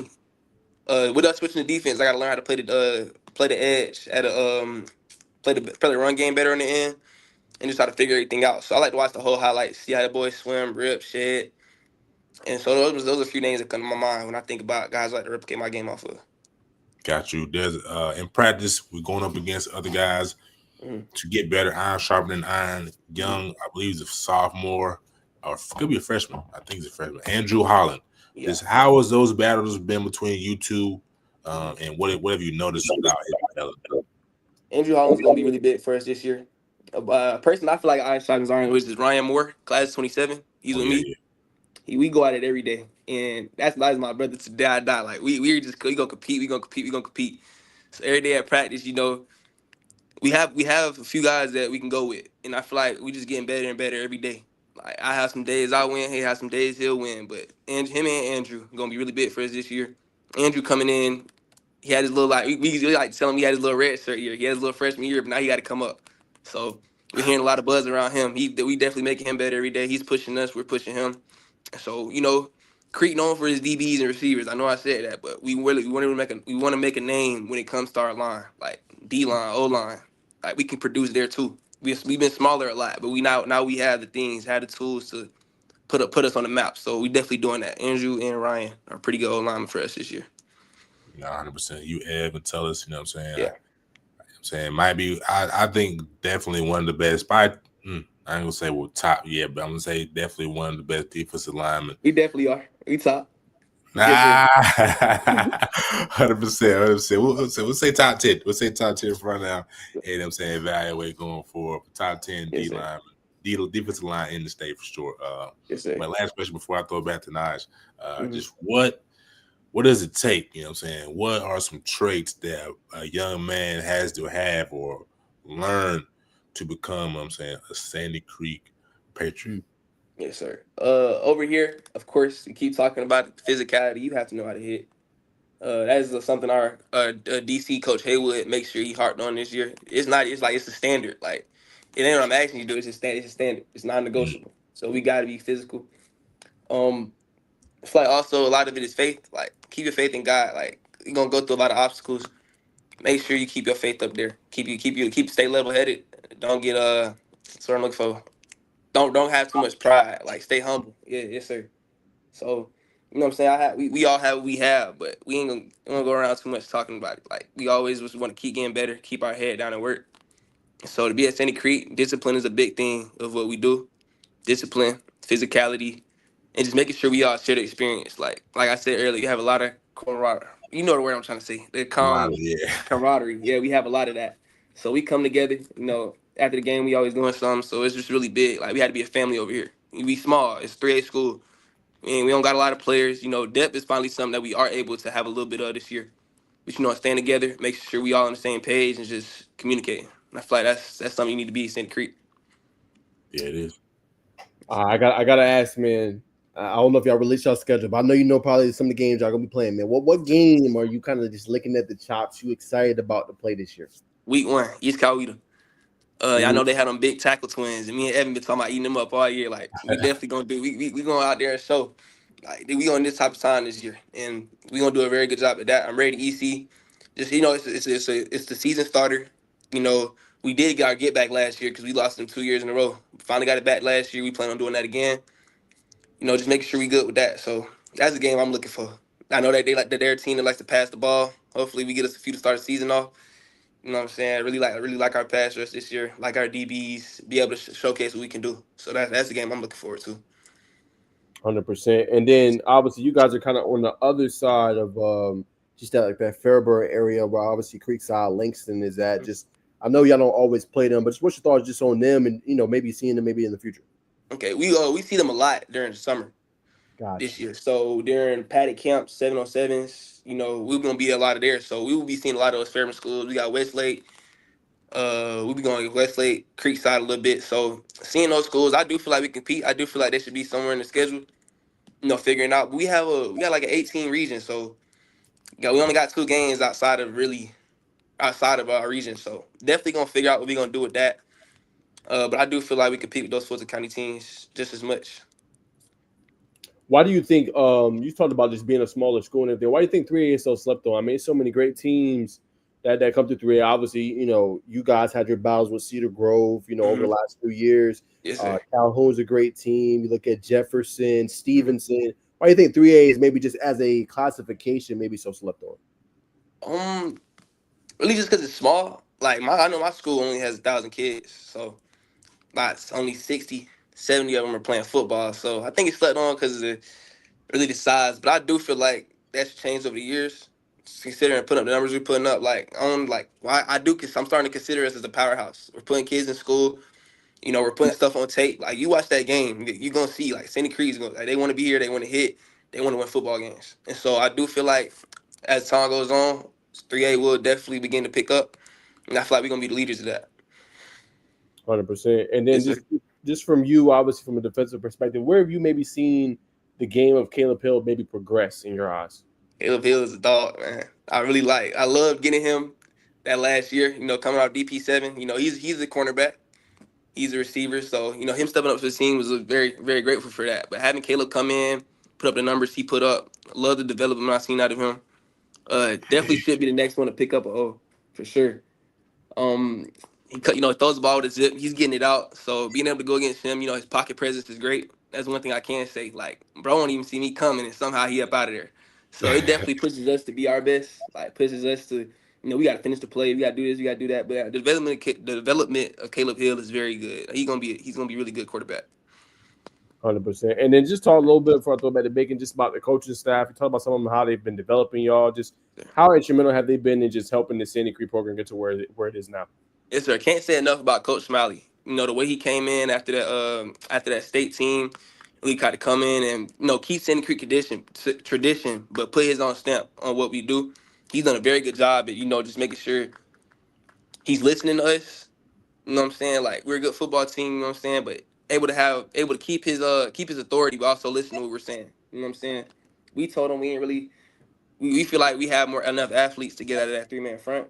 He missing to that. Got us a DC, Coach Haywood, our D-line coach, Coach Godfrey, really good for us. We have some really good guys on the offensive side of the ball too. Like Coach Bailey's a great coach, and I feel like Coach Bailey, Coach Bo, a lot of those guys, So we got a few alumni coming back too. JV Jackson, he's gonna be really good for us. Like just making sure, like a lot of things are looked at from our perspective. So I feel really close with the coaches. I feel like we all on the same page. I feel like they're really pushing us to be the best we can be. And I love St. Creek football coach. They make sure we physical though, for sure. Love that part, man. Sure. Go ahead, baby. I gotta. Well, you talking about physical? I mean, I'm sure everybody's sitting there. I thought Nas was gonna ask. I thought he might have had a clip pulled up, but everybody has seen the TikTok clip that went viral. I'm not sure what type of drill that was. Coming out of the edge. You twin, you seen it? When they kind of they got the It was on overtime. They 3, 1, 2, 3. Boy came and knocked his helmet out. It was we out there going crazy. Oh, I You didn't ain't see seen that. it, bro? You see that? I used to be plugged in. I didn't peep that. Yes, sir. Yeah, Yes, so sir. how did it come about? That's day 1 too. So Day first one. thing in spring, like one thing we are going to do is hit. I ain't made that clear yet. So we got our sled drill. We constantly getting put on bigger platforms just because that's what we bring to the table. Physicality is gonna be something, and our coaches make sure we know that. Our players make sure we know that, and we know that. So people definitely gonna feel it this year. Yep, that's a fact. Another young bull. I mean, y'all so loaded from upperclassmen to underclassmen. But Rod Smith, another young man who I'm saying who's kind of like blowing up, is kind of like under the radar blow. Like even Yeah. though he's played at the Navy All American camp or All American Bowl, but just Mm-hmm. talk about saying Rod Smith and his development too. Rod Smith came in as a transfer from Texas. I think it was my freshman year. And one thing you gonna know about Rod is he's a very good leader. Like he came in trying to stamp his leadership. So he very good. Holding us accountable for what we're doing, making sure everybody's on the same page. I would say like one of the many leaders in the defense because we have multiple. And so yeah, I can't. Rod Smith's a great kid. Great GPA, amazing kid. I definitely see him picking up a little bit soon, especially off the camps he's been going to. Got invited to rivals. So really good kid. I definitely expecting a lot out of him in senior year. I'm saying kudos to you, brother. Those, I'm saying, you possess leadership qualities. I'm sure you see yourself as a leader. I'm sure the team does.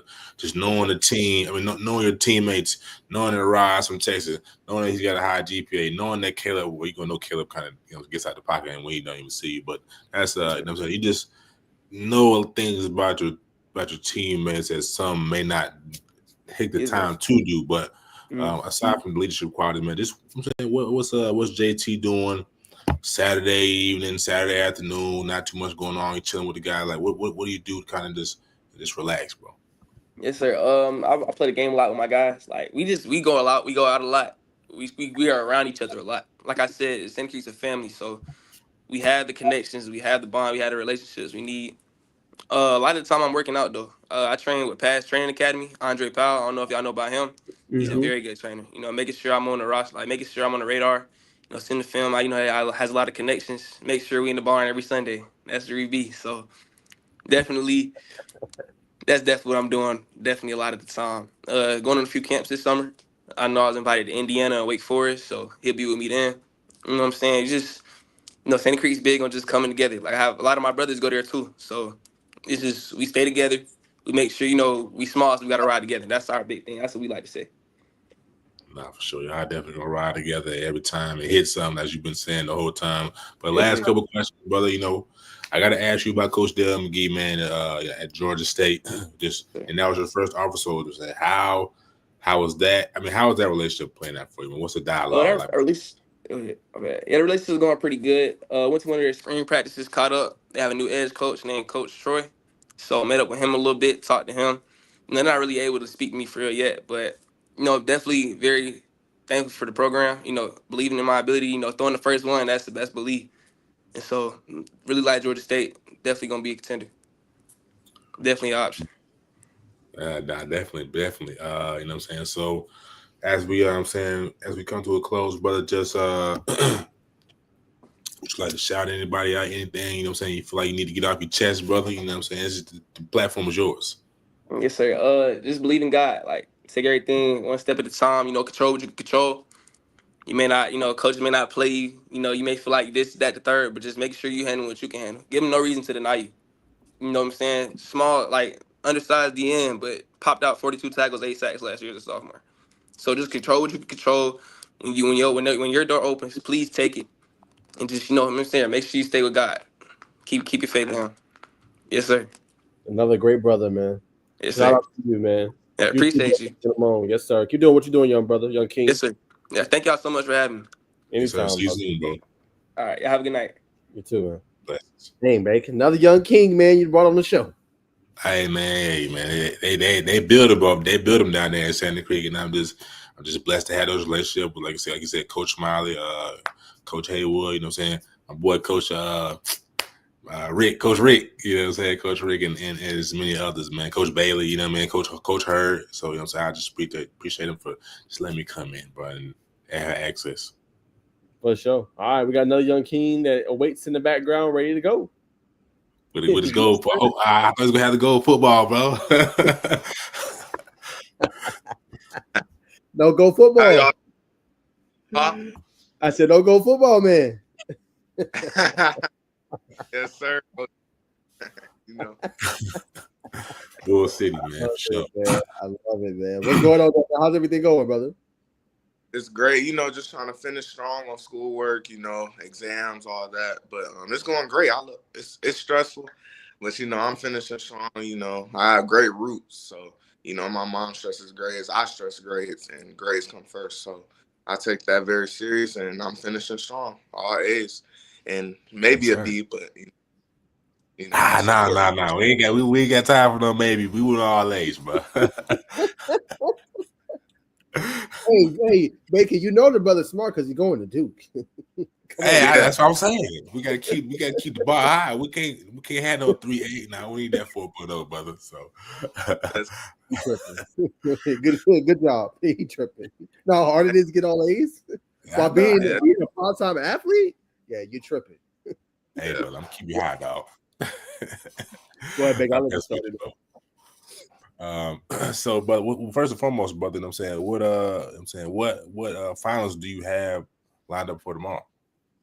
Yeah, we have American Literature finals, and then I have history on Wednesday, and after that, I'm good. So I just gotta finish strong on those. Yes, sir. Because we have ELCs. I had ELCs also last week. So, like I said, it's been stressful, you know, trying to pass everything. But luckily, I came through with the ELC. You know, I'm good. I'm just ready for the exams. I've been studying, and you know, that's what I do. So, yes, sir. 100% perfectionist. I love to hear it, man. So we got to get into the hot topic, man. Like I said, I thought you was going to have to go football, but just talk about. I mean, and before I get into that, man, we just have seen, you know what I'm saying, shoot up like a rocket, bro. You know what I'm saying, from your time at Dutchtown, you know what I'm saying, doing your thing there, transfer to Gainesville, you know what I'm saying, training. You know what I'm saying, it's been, and then we saw you in Nashville too. So just talk about yesterday's camp for rivals. How did that come about? What did they like about you in order to give you just the MVP awards? Yeah, it was great. When I first pulled up, you know, I had that mindset like I gotta get something. I gotta get an MVP, something. If I don't, then like, what's the point? Like, mom sacrificing, she's been sacrificing, so I just want to, you know, show her that, you know, prove to myself and prove to her. She's been there for me since the beginning. So, and when I got out there, it was fun, like having fun, competing and stuff. You know, Jeraylin McCoy was out there. That's my guy. Zayden Walters, that's my guy. Like, it was just fun, having fun out there. And then when I got the award, it was just amazing. Like, seeing it as a kid, seeing people get all those gold balls, it was a dream of mine. So, you know, it was amazing for real. I'm saying that's two. There's two MVPs. We can't let that go undisclosed. MVP at the UA camp, not MVP at the Rivals camp. Man, did you notice what's going to happen? Did you have the same mentality at Under Armour as well? So 2-part question. Yeah. Yes, sir. Definitely. I feel like I'm one of the best D linemen in the nation. So, you know, like, I deserved it. So I just went out and dominated. So, what's been the biggest mentality shift for you coming from last year to this year? I'll say I focused in on myself more. Last year, I was like focused, comparing myself to everybody. That wasn't working out, and I wasn't my best self because of that. So, you know, I just started locking in, working hard on myself, and, you know, it paid big dividends. So, yes, sir. There you go. Comparison is deep for joy, brother. Keep doing your thing. And unfortunately for that other person, they'll be comparing themselves to you, for I'm saying, from the trajectory that you're on. But at Gainesville this year, man, uncharacteristic. I'm not sure what to do at Dutchtown, but I know it's a system over there at Gainesville. You know what I'm saying? Up at 5:15, 5:30 in the morning to get to the weight room at 6, and then I'm saying meetings and then breakfast with the team. So just How has that adjustment been for you, brother? Yeah, yes, sir. My first couple of days, I showed up a little late. They got on. I wasn't used to it at my old school. We didn't do that. So, but I got right in check. Got with all the rules and stuff. Did what they asked me to do, and it's an adjustment at first, but keep doing it. You'll get used to it, and I love it. I love showing up at 5:30 a.m. with my guys. I'm excited to do that. Like we have a bond that's like untouchable. I feel like, and Coach Nibble was talking about that, and I feel like it's true. Like we have one of the best bonds he's ever had. So, I'm excited to wake up every day and hang with my guys and coaches. So, I love it. Yes, sir. 100%. My boy came in locker room late. I'm here, coach. To the line, buddy, to the line. Just mess with you, bro. So just so you got a loaded defensive line, you know what I'm saying?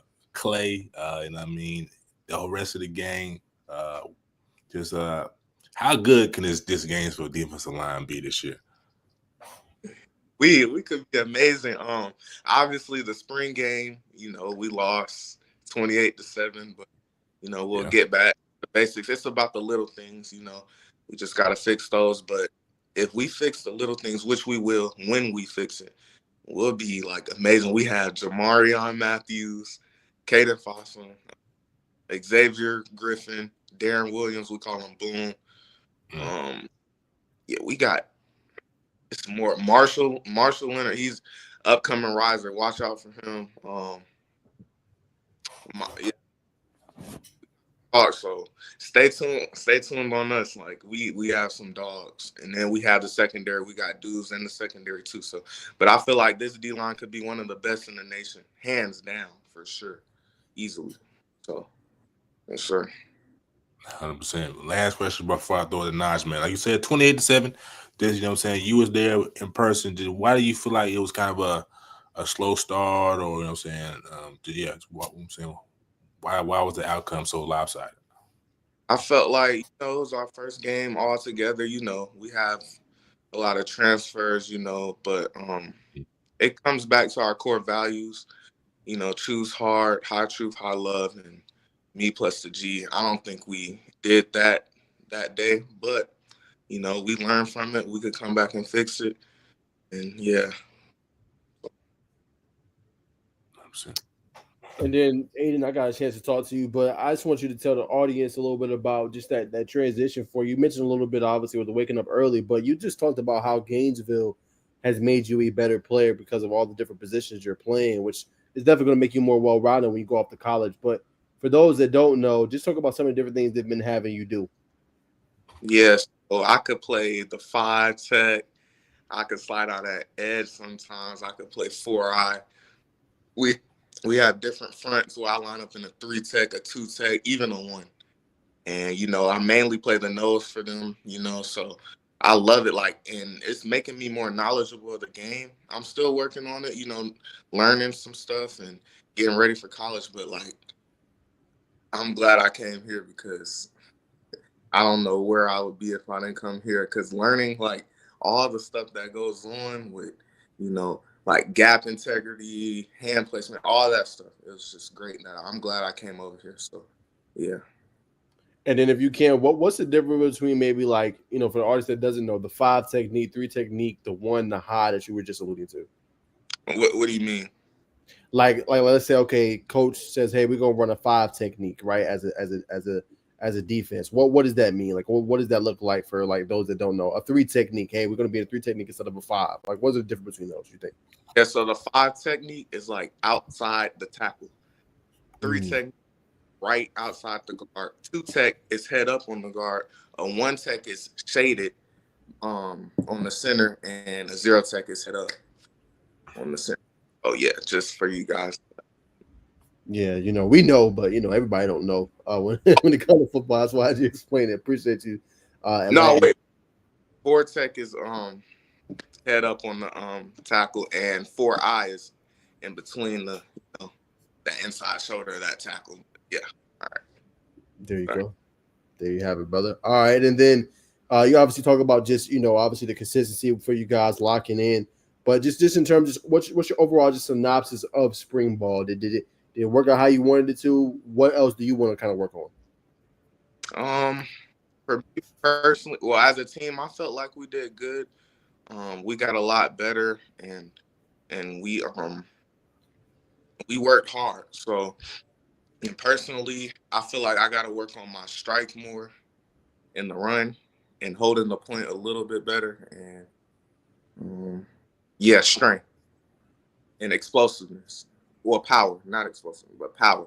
And then, I could work on my pass rush a little bit more. You can never be too good at anything. So, that's what I want to get better at. In terms of like strength and power, what are some things that somebody of your position, nose tackle, or even edge rusher can do to kind of harness in on that? You could do a lot of bench work, bandit drills, like working on get off with, some bands on you, and stuff like that. All right, there you have it. And then, obviously for you, just talk about just some of your relationships with like the defensive coordinator, defensive line coach at Gainesville. Yeah, it's great. Oh my God. Coach Casey. Yeah, that. And shout out to him. He's my dog. Like, he gets on me like a lot. Like, he stays on me. Like, I be messing up sometimes. He gets on me, but like, I love him. Like, he loves me. Like we have a great relationship. And then the assistant D-line coach Motley, Jermaine Motley.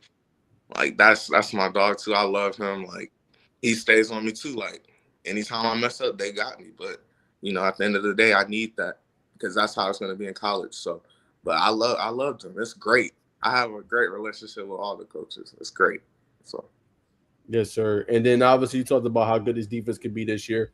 Let's talk about offensively. What's it like going against kind of Kareem? He's been getting a lot of buzz, a lot of hype around him. 4-star now. A lot of colleges won him. What's it been like going against him every day in practice? Yeah, it's hard. Like, I'll get back there sometimes and he'll just like sidearm. I'm like, oh, I'll put my hand up. I'm like, what? I've never seen that before. So stuff like that, uncharacteristic stuff he does. It's crazy. Like, yeah, like, and then our running back, Nigel Newkirk, I got back there one time. He runs through my shoulder. I'm like, whoa. I fall back a little bit. He got some power to him. So I love our backfield. Keep an eye out for our backup running back, PJ Lewis. He's great too. 28 running back. Yes, sir. And then I love O-line, of course. Our O-line, it's hard to go against them every day. It gets me better. We got some dogs up front. Carter Mathis, Tyler Ford, Crew Motor, Zion Benjamin, Bryson Sturdivant. He's probably one of the most technically sound line. He's short, undersized, but he's a dog. Yeah, so it's a great challenge every day, for sure. And yeah, I was going to ask you actually about that offensive line, man. I mean, Carter 6'7", 300 plus, Tyler Ford 6'4", 300 plus. Like, how? Like, obviously, you're probably not going to see better linemen than them when you go against in these games. Obviously, this season when we pull up your schedule, but how are they making you better? Yeah, I feel like Tyler, he's strange, he's strong, so I feel like he'll get me better in the run game. He's the type of body I'll see in college, so he's preparing me for the future. Carter, he's very tall. He has long arms, so if he gets a hold on you, it's over. So I gotta learn. I'm learning how to use my hands more, be more active and stuff like that. So he's helping me a lot. Crew, the center, he's very technical, so you got to be on your game. You got to know your keys, all that gap sound. He will push you out the hole if you're not technically sound. So all of that just works in. Like, you work on everything with our O-line. We're versatile on the O-line, so everyone has something. So it's great. So I love to go against everybody. 100%. And then obviously I want to pull up your schedule, man. So just talk a little bit about obviously the schedule. Like, what game were you kind of just most looking forward to, and your overall thoughts on the schedule? Yeah, I want to go 1-0 every week. I'm not even focused on the schedule right now. I'm focused on the summer, trying to get better. We need to get better. We don't need to worry about anybody. I respect everybody on the schedule, but I'm locked in with my guys trying to get better. We're focused on summer. That's all I gotta say. Hey, giving that media answer, I respect. You got them tight, dog. Hey, I respect it, though. That's how you gotta be, though. I had to ask, but that's how you gotta be. All right, man. So, last one, I'll just throw it to Bacon. Just tell the audience, just like a game you've had where you just went absolutely bananas, absolutely bonkers, and you just killed it. Yeah, you were there. Georgia Elite Classic. Oh my God. Had 4 sacks, 5 TFLs. Look on the paper. 4 sacks, 5 CFLs. It was crazy. Gatorade player of the game. You know, it was great. And we make bonds there at the Elite Classic. So I still talk to some of the players. You know, we have group chats. So it's fun. Like, yeah, I advise like all the younger kids, 2029, 2030, 2031, even 2028, go to the Georgia Elite Classic with Mr. Rusty Manziel, Najeh Wilk. They'll get you coverage, you know. They'll put you on the map. Please go. Please. It'll change your life. Please. There's that promo, man. There's that promo. You gotta click that up, sure. Facts. Hey, real quick, just for you, Ayden, why do you feel like you talk about Russ, you talk about me, obviously? Why do you think that platform is just so big where it just gets kids, special kids like yourself, noticed? Like, you know, a couple examples is you, right? Braden Foster, Teddy. What was the big one I wanted to mention? Who you say? Tyreek Jemison.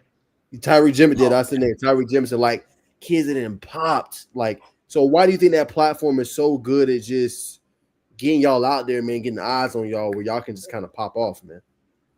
Yeah, it's good because the Georgia Elite Classic is big. Because I went my 8th grade year, you know, but I didn't really pop. But I came back my sophomore year. Chad Simmons was there, Najeh Wilk, everybody. And it's a big platform. A lot of talent goes there. So if you show out there, you're on the map. Because Mr. Wilkins will give you coverage. You just got to show out. And they work very hard to do that. And kudos to y'all because y'all got me, you know. You got me where I'm at today. So I appreciate that. Seriously. Yes, sir. Go ahead, Bacon. I appreciate you, my brother. Brother had to bow respectfully after that. But what'd you say? I said, not much more I can say, man. Ayden always show me love, man. He always show me love, man. As you know, as a journalist, it's nice to hear that from the kids sometimes because, you know, we be grinding trying to get them out there, man. Sometimes the kids just, you know, they'll get popular and then they kind of just, you know. But Ayden's always been just, Coach, how you doing, man? Coach, it's good to hear from you. Like, Ayden's one of those few, man, I'll always have respect for. I told him I always want to follow his journey, man, even in college. Like, you know, we do a college show now, Bacon, just to have him on, man, because it's rare to see the kids give you the same love that you gave him, you know? Yes, sir. Yeah. We definitely appreciate you, Ayden, for sure. And I'm finna expose your boxing skills to the streets, brother. So, you know what I'm saying? Bear with me as I share my screen. And I always got a wild card, dog. Yeah, listen, bro. I be scrolling, bro. Check him. Got a little 1-2 there. Get around the corner. What a little hook? Okay. Shout out to the coach, man. He don't just train on how to move your hand. He gonna get you right for life because you'll need a little 1, 2, 3. You know what I'm saying? Want to get a little heated in during practices. So you know, so we know and but just kind of let us know the what you gained from this drill, brother. Yeah, hands, footwork, your mental. You think quick because he'll call out some stuff. He'll be like 1, 2. He'll be like 1, 2, 3, and then 1, 2, 3 low block, and then he'll be like 1, 2, 3 swipe. So you gotta think like, and then you gotta do it fast. Cardio, you sweat a lot, you breathe a lot. It's hard, and we do it for like 10 minutes straight. So you better keep going, or else, you know, you got to keep going. So all that and your passion bag, obviously, but yeah, you get a lot from that. So I'm glad Coach Motley took the time with me to do that, and he's still doing that with me. You know, working with me in any little thing, film study, playbook. You know, I just have a tight relationship. I could ask my coaches about anything, so I just love that. 100%, but I ain't lie, but that hook something serious, though. That's what really caught my attention. But you know what I'm saying, Duke, you know what I'm saying, 100% is, you know what I'm saying, you're always throwing the Bull City every time I see you. So you were definitely 200% locked in. But this from you, man, why is Durham that place for you? Yeah, it's when I first went there last year, July 26th, it just felt like home. Well, that was my fifth time going there, but it just felt like home when I went that fifth time. You know, the relationships, I see myself there, you know, everyone on the campus, like I get along with. It's just different people go to Duke. Notre Dame, Duke, those type of schools, you know, like academics, like people stress academics. I told you I stress academics, you know, it's stuff like that. And then obviously the scheme I fit their build for a D lineman, you know, it's stuff like that. You got to be honest with yourself in the process. Like some kids choose the biggest offer, then they go portal the next 2 years. So I'm just being honest with myself, how my body is. I feel like Duke is the right spot for me. Yeah. Can you talk about that, please? Because kids do that all the time. It ain't even 2 years. They going in the portal 6 months later, or even a couple months later. Can you talk about that? Like why it's so important to find the right spot and like you just said, be honest with yourself. Yeah, people just want like fame, and they'll just go to Bama, Georgia. Oh, I got an LSU offer. I'm gonna go there. And like that's not like people tell me to flip all the time. Like, they be like, "Oh, you'll get way more money and stuff." I'm not focused on money. Like develop stuff to get prepared for the NFL draft. That's what I'm locked in on. I'm not worried about fame. Oh, I'm gonna go to this big school. Duke is a big school already, so I don't need to. Like, I'm good. I'm locked in. You know, that's the best fit for me. So, and I love the coaches there. So, and even if the coaches weren't there, I would still go there because, you know, it's a 40-year decision. You know, not a 4-year. Now it's set me up for life. You know, talking heavy. Lord, man, I wish kids thought like him, man. Woo, Lord. Go ahead, baby. He's gonna be all right. He's gonna be all right, but he's definitely lying. I know he's. You know what I'm saying, he one of those things that they definitely got him. He's like, man, coach, I know I'm gonna play football, but you know, them that what's it, Ryan Cameron Indoor Center is just up the street. I gotta get courtside seats because I gotta be in the Duke crazy. Come on, that's a big draw, man. That's high. Hey, man, be a roommate with somebody like Paulo Banchero. Now you in the NFL, you courtside like this at the Magic game. So I'm just keeping it a buck. Clown, bro. Straight clown. I'm for real, bro. You know what I'm saying? I went and I said, man, because it looks. It's smaller than what it looks like on TV, but it's, you know what I'm saying, you just feel that the aura in there. But back on the serious note, brother, you talked about unless you want to add on to that, brother. Nah, I said what I need to say. For sure. What type of paddy camps, you know what I'm saying, you most looking forward to? You say you locked in on the summer. Paddy camps are a big part of that. So I'm saying just kind of let us know where y'all will be going if you know. I don't know, but I know we will be at Grayson. We'll be playing Grayson for sure for the O-line, D-line added stuff. I don't know where else, but yeah, I can't wait for that. Absolutely, man. So next May, you know what I'm saying, when hopefully, you know what I'm saying, I know you got the state championship so on your goal list, but what will be the theme? What's going to be the feedback from the student body about Ayden Cain when it's all said and done? Yeah, when I came to Gainesville, Coach Niblett was talking about being a better man because that's your legacy. So I want to be known for like stuff outside of football, you know, the people out when they, you know, putting a smile on people's face. Like that's more important to me because that's why I smile a lot. Like I just want to have good energy around people and stuff like that, you know, like, you know, it's just important to me because I know little kids out there that don't, you know, that are shy, you know, especially in nowadays society. I'm not shy though. I talk to everybody. So then that platform is important to me. Football is just something I do, you know. So that's what I gotta say. Well said, brother. You know what I mean? Yeah, you do have some, but just keep pointing to the kids, man. You see them, just kind of give them advice, like I'm sure you do already. But and I had a good one, brother. It didn't slip my mind.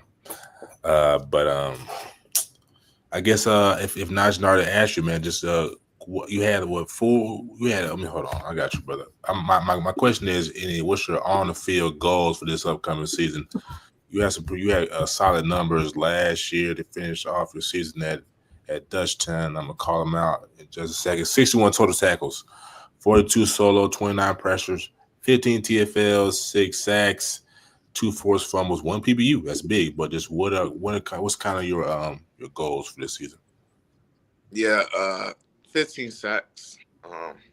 You shoot for the stars, you land at the moon. You know, 100%. shoot them for 15, but I win mine 10. Got to get double digits though. TFLs over 20. That's a must. TFLs over 20. Pass breakups, that doesn't really. I mean, that's luck. If it comes, it comes. Tackles probably 100. Even though I'm a D lineman, strive for the stars. And then as a team, state. That's what I want. Those are my goals, personally and team wise. Absolutely, man. What do you do outside of ball, man? You got any hidden talents? You know what I'm saying? Do you tell jokes? Do you sing? What do you do? Yeah, I tell a lot of jokes. I troll a lot, and everyone knows I troll. Trust me. Let's troll. Game. I like hanging out with my friends. Like we go out Chipotle, Panera. Like me and my teammate. Like the dude that was on a couple minutes ago. He was like, they got a great bond. Like our team has a great bond too. But yeah, I do all that stuff. Like anything you want to do, I'm down. Like my teammate was just like, let's go fishing. Soon. I'm like, okay, I want to learn how to fish. Anything. It don't matter. I do whatever. So jack of all trades. So yeah, 100%. Keep that in. Keep your energy high, brother. Keep that thing of just wanting to get your hands on anything that's gonna take you far in life. But my final question, I'll throw it to Najee, man. You brought up Panera, you brought up Chipotle, but you didn't bring up Cava. If you haven't had Cava, you need to try it. But if you have, or I'm saying, just what is your top 4 food places that you saying you gotta eat at and that you're hoping is in Durham? Chipotle, Panera. Those are like I don't like eating like McDonald's, and I just don't like that. Like I gotta eat clean stuff, kind of. But Panera, Chipotle, Chick-fil-A. That you gotta have some cheat time too. Chick-fil-A, and the fourth one. I don't know if they have a Cain's in Durham, but a Cain's would be nice.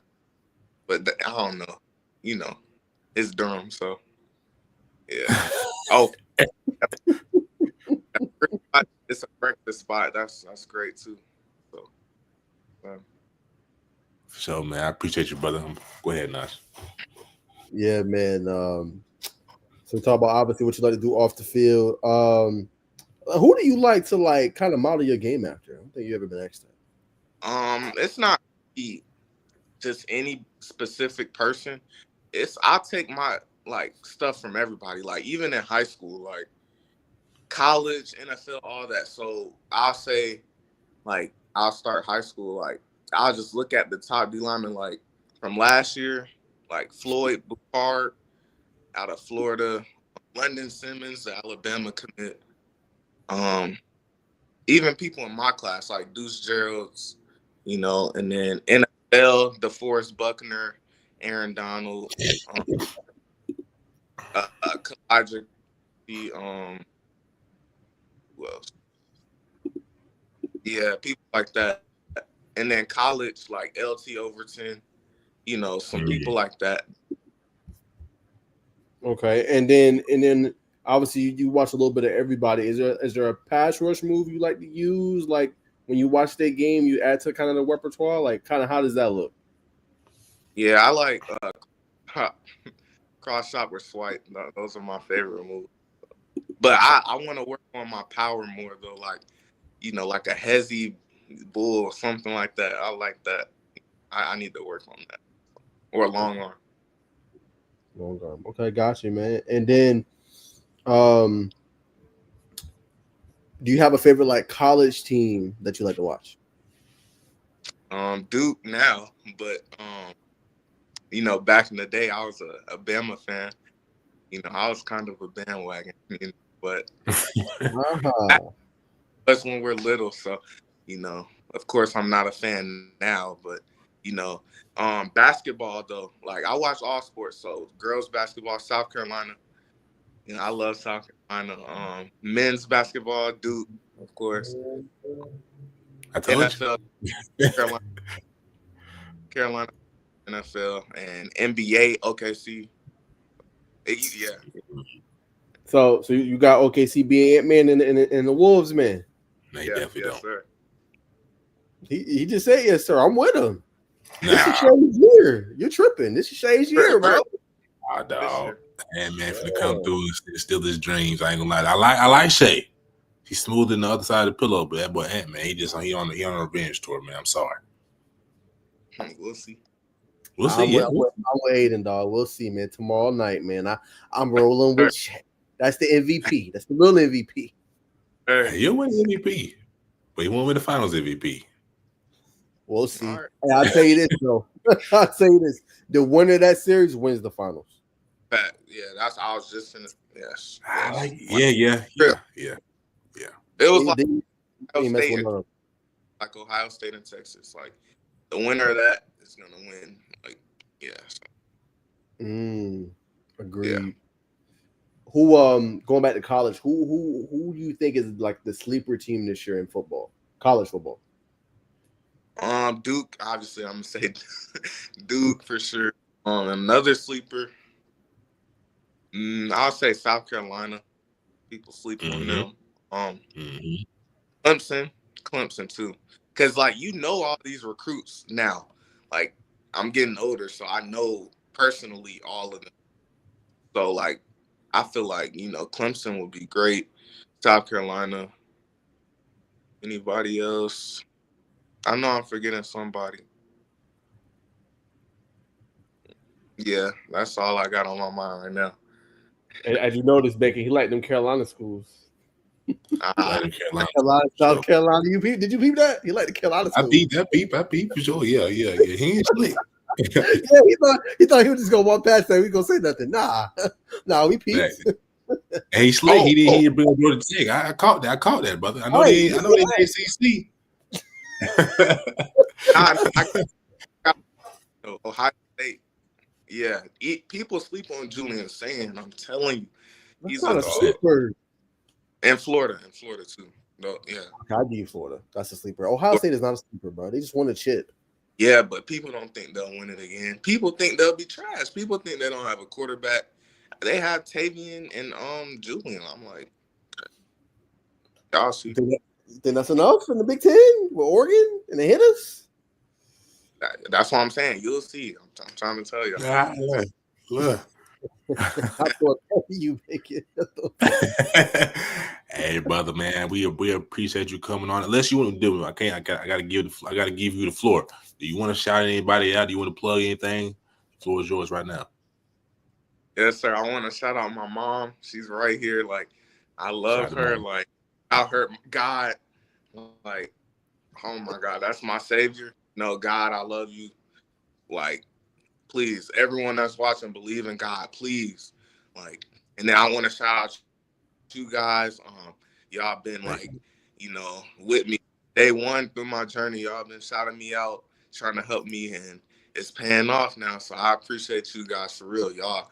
I'm telling y'all kids get with them. I'm telling you, they'll get you right. And Coach Bill too, and Dwight Johnson, and then of course the whole coaching staff at Gainesville and my teammates. But yeah, 100%.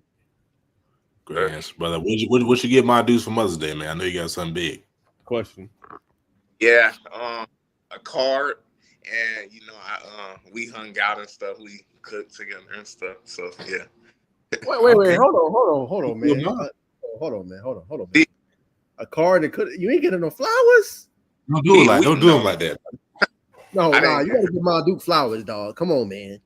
Oh, I know. Flowers be $3 to $10, dog. Come on, man. You get my Duke some flowers, man. Tripping. I know, yeah. That's my fault. I will next year. Yeah, see. I'm gonna be on you, Ayden. You gotta lock in, man. You gotta lock in. Mama be sacrificed. You gotta give mama some nice flowers, man. I got you. Yeah, that's my fault. I'm sorry. I know I'm giving that look right now, but you know what I'm saying? We gonna send you off tomorrow. We're gonna throw you back in that fire, man. But brother, we humbly and we I'm saying wholeheartedly, we appreciate you coming on the show, taking time out of your busy schedule. We know you're studying for big finals coming up. So thank you, sir. Continue to do great things, man. Continue to keep high energy, and we'll definitely be tapped in with you throughout the season, my friend. Yes, sir. Thank y'all. Yes, sir. No Definitely. love, bro. Peace. All right. Ayden Cain, man.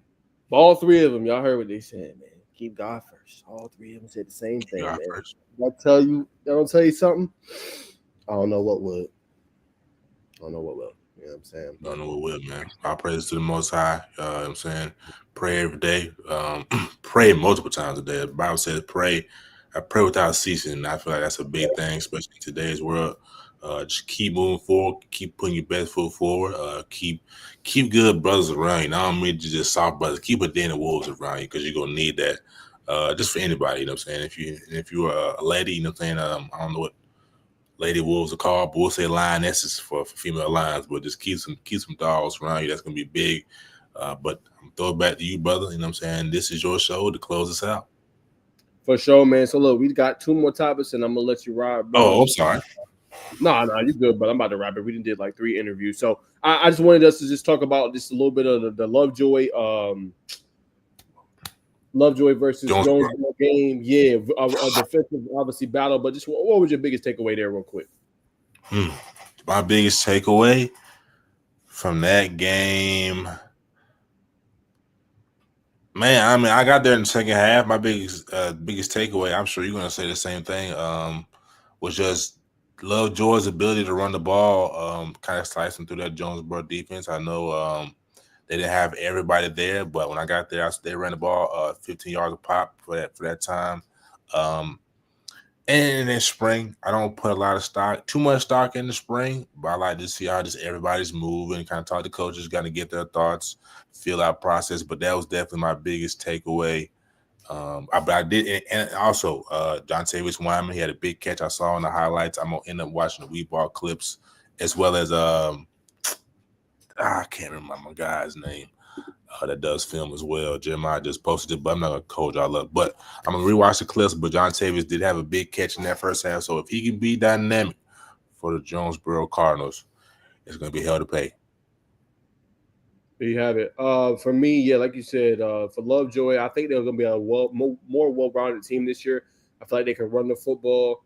They got some guys, obviously Caleb Carson. You look at Tim. You look at obviously Chad Fairchild. They feel like a more complete team. You know what I'm saying, this year compared to maybe years past. Your Coach Carson, head coach, does a phenomenal job. I think they will be a team that could probably stick up on some people this year. Yes. And the physicality they got, guys on both sides of the ball. Lovejoy is going to be a team to watch, I think, this year, obviously, in the 4A. For Jonesboro, I think with Frank Jackson, his emergence this year is going to Frank Jackson, with his emergence this year, he's going to surprise a lot of folks, especially. But my biggest thing was you have Frank on one side and Jontavius on another. So at that point, you got to give defenses a choice of who you're going to stop. And then you can pound the rock with Lucius Murray and the running backs that they have. That could potentially make them potent and dangerous. And then you got 2 really big offensive tackles as well. So I feel like offensively, it'll culminate and come together. They'll be just fine. My only concern is just defensively, will the linebackers and maybe that interior of that defensive line be ready to go? I know Jeremiah Collier will be fine. He'll create pressure, but they don't have somebody to swallow up and eat up space and like Jeremiah take it like they had last year. So will they have a guy that can eat up that space and take away those running lanes? Because Cortez is elite. Jontavius is elite, but that's a lot of extra safety for 12 to 15 games to come consistently down in the box and make plays.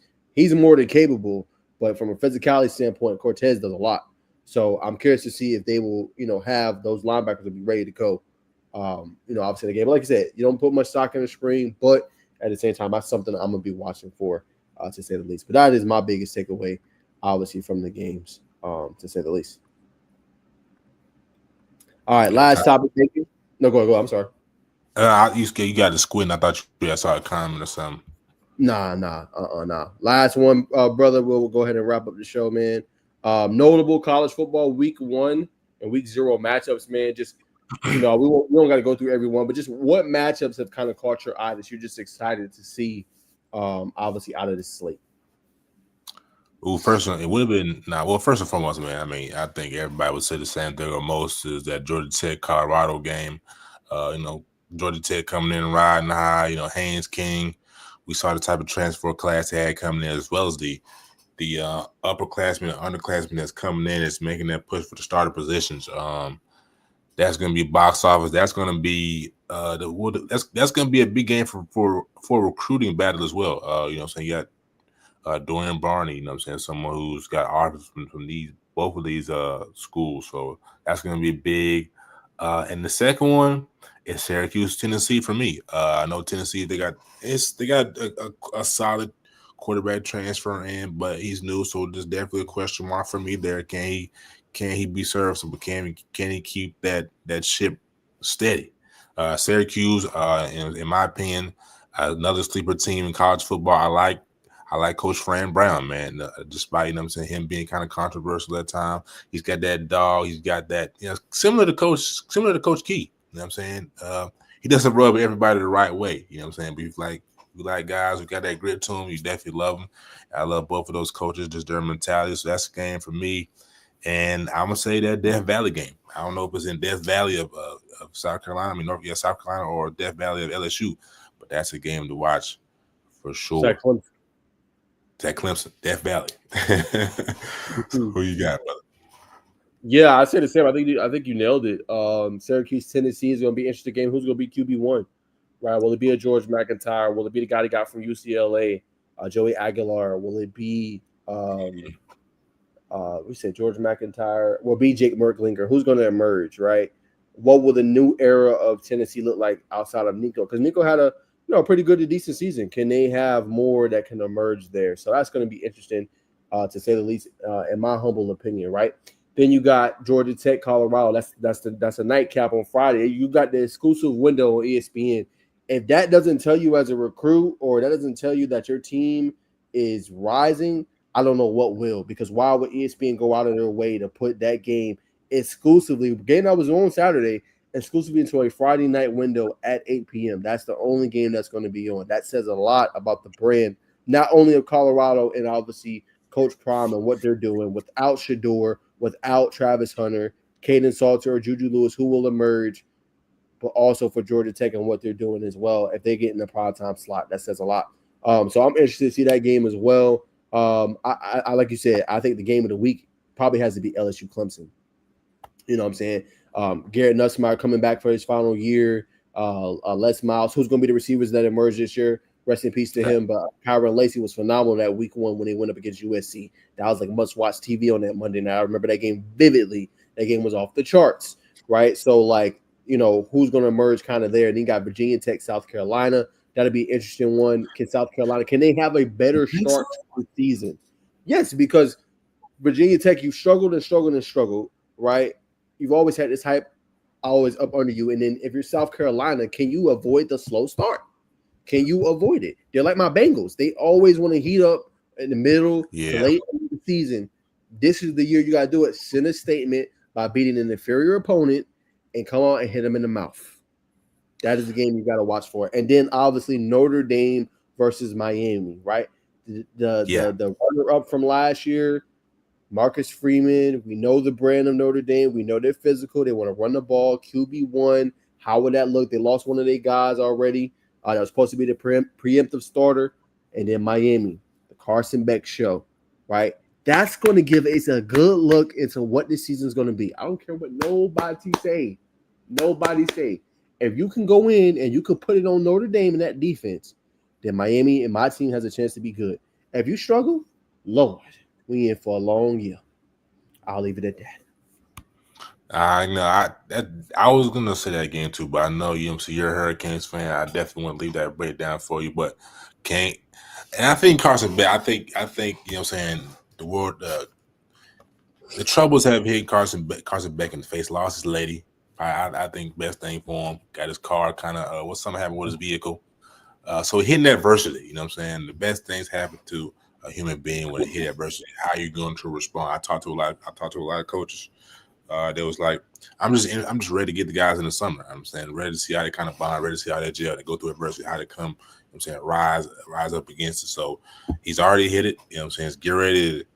I mean, they're hitting where they went through a spring kind of workouts, and now they're kind of in the thick of things. Now the pass is coming on. You know what I'm saying? I watched your interview with Jeremy Hecklinski, great interview.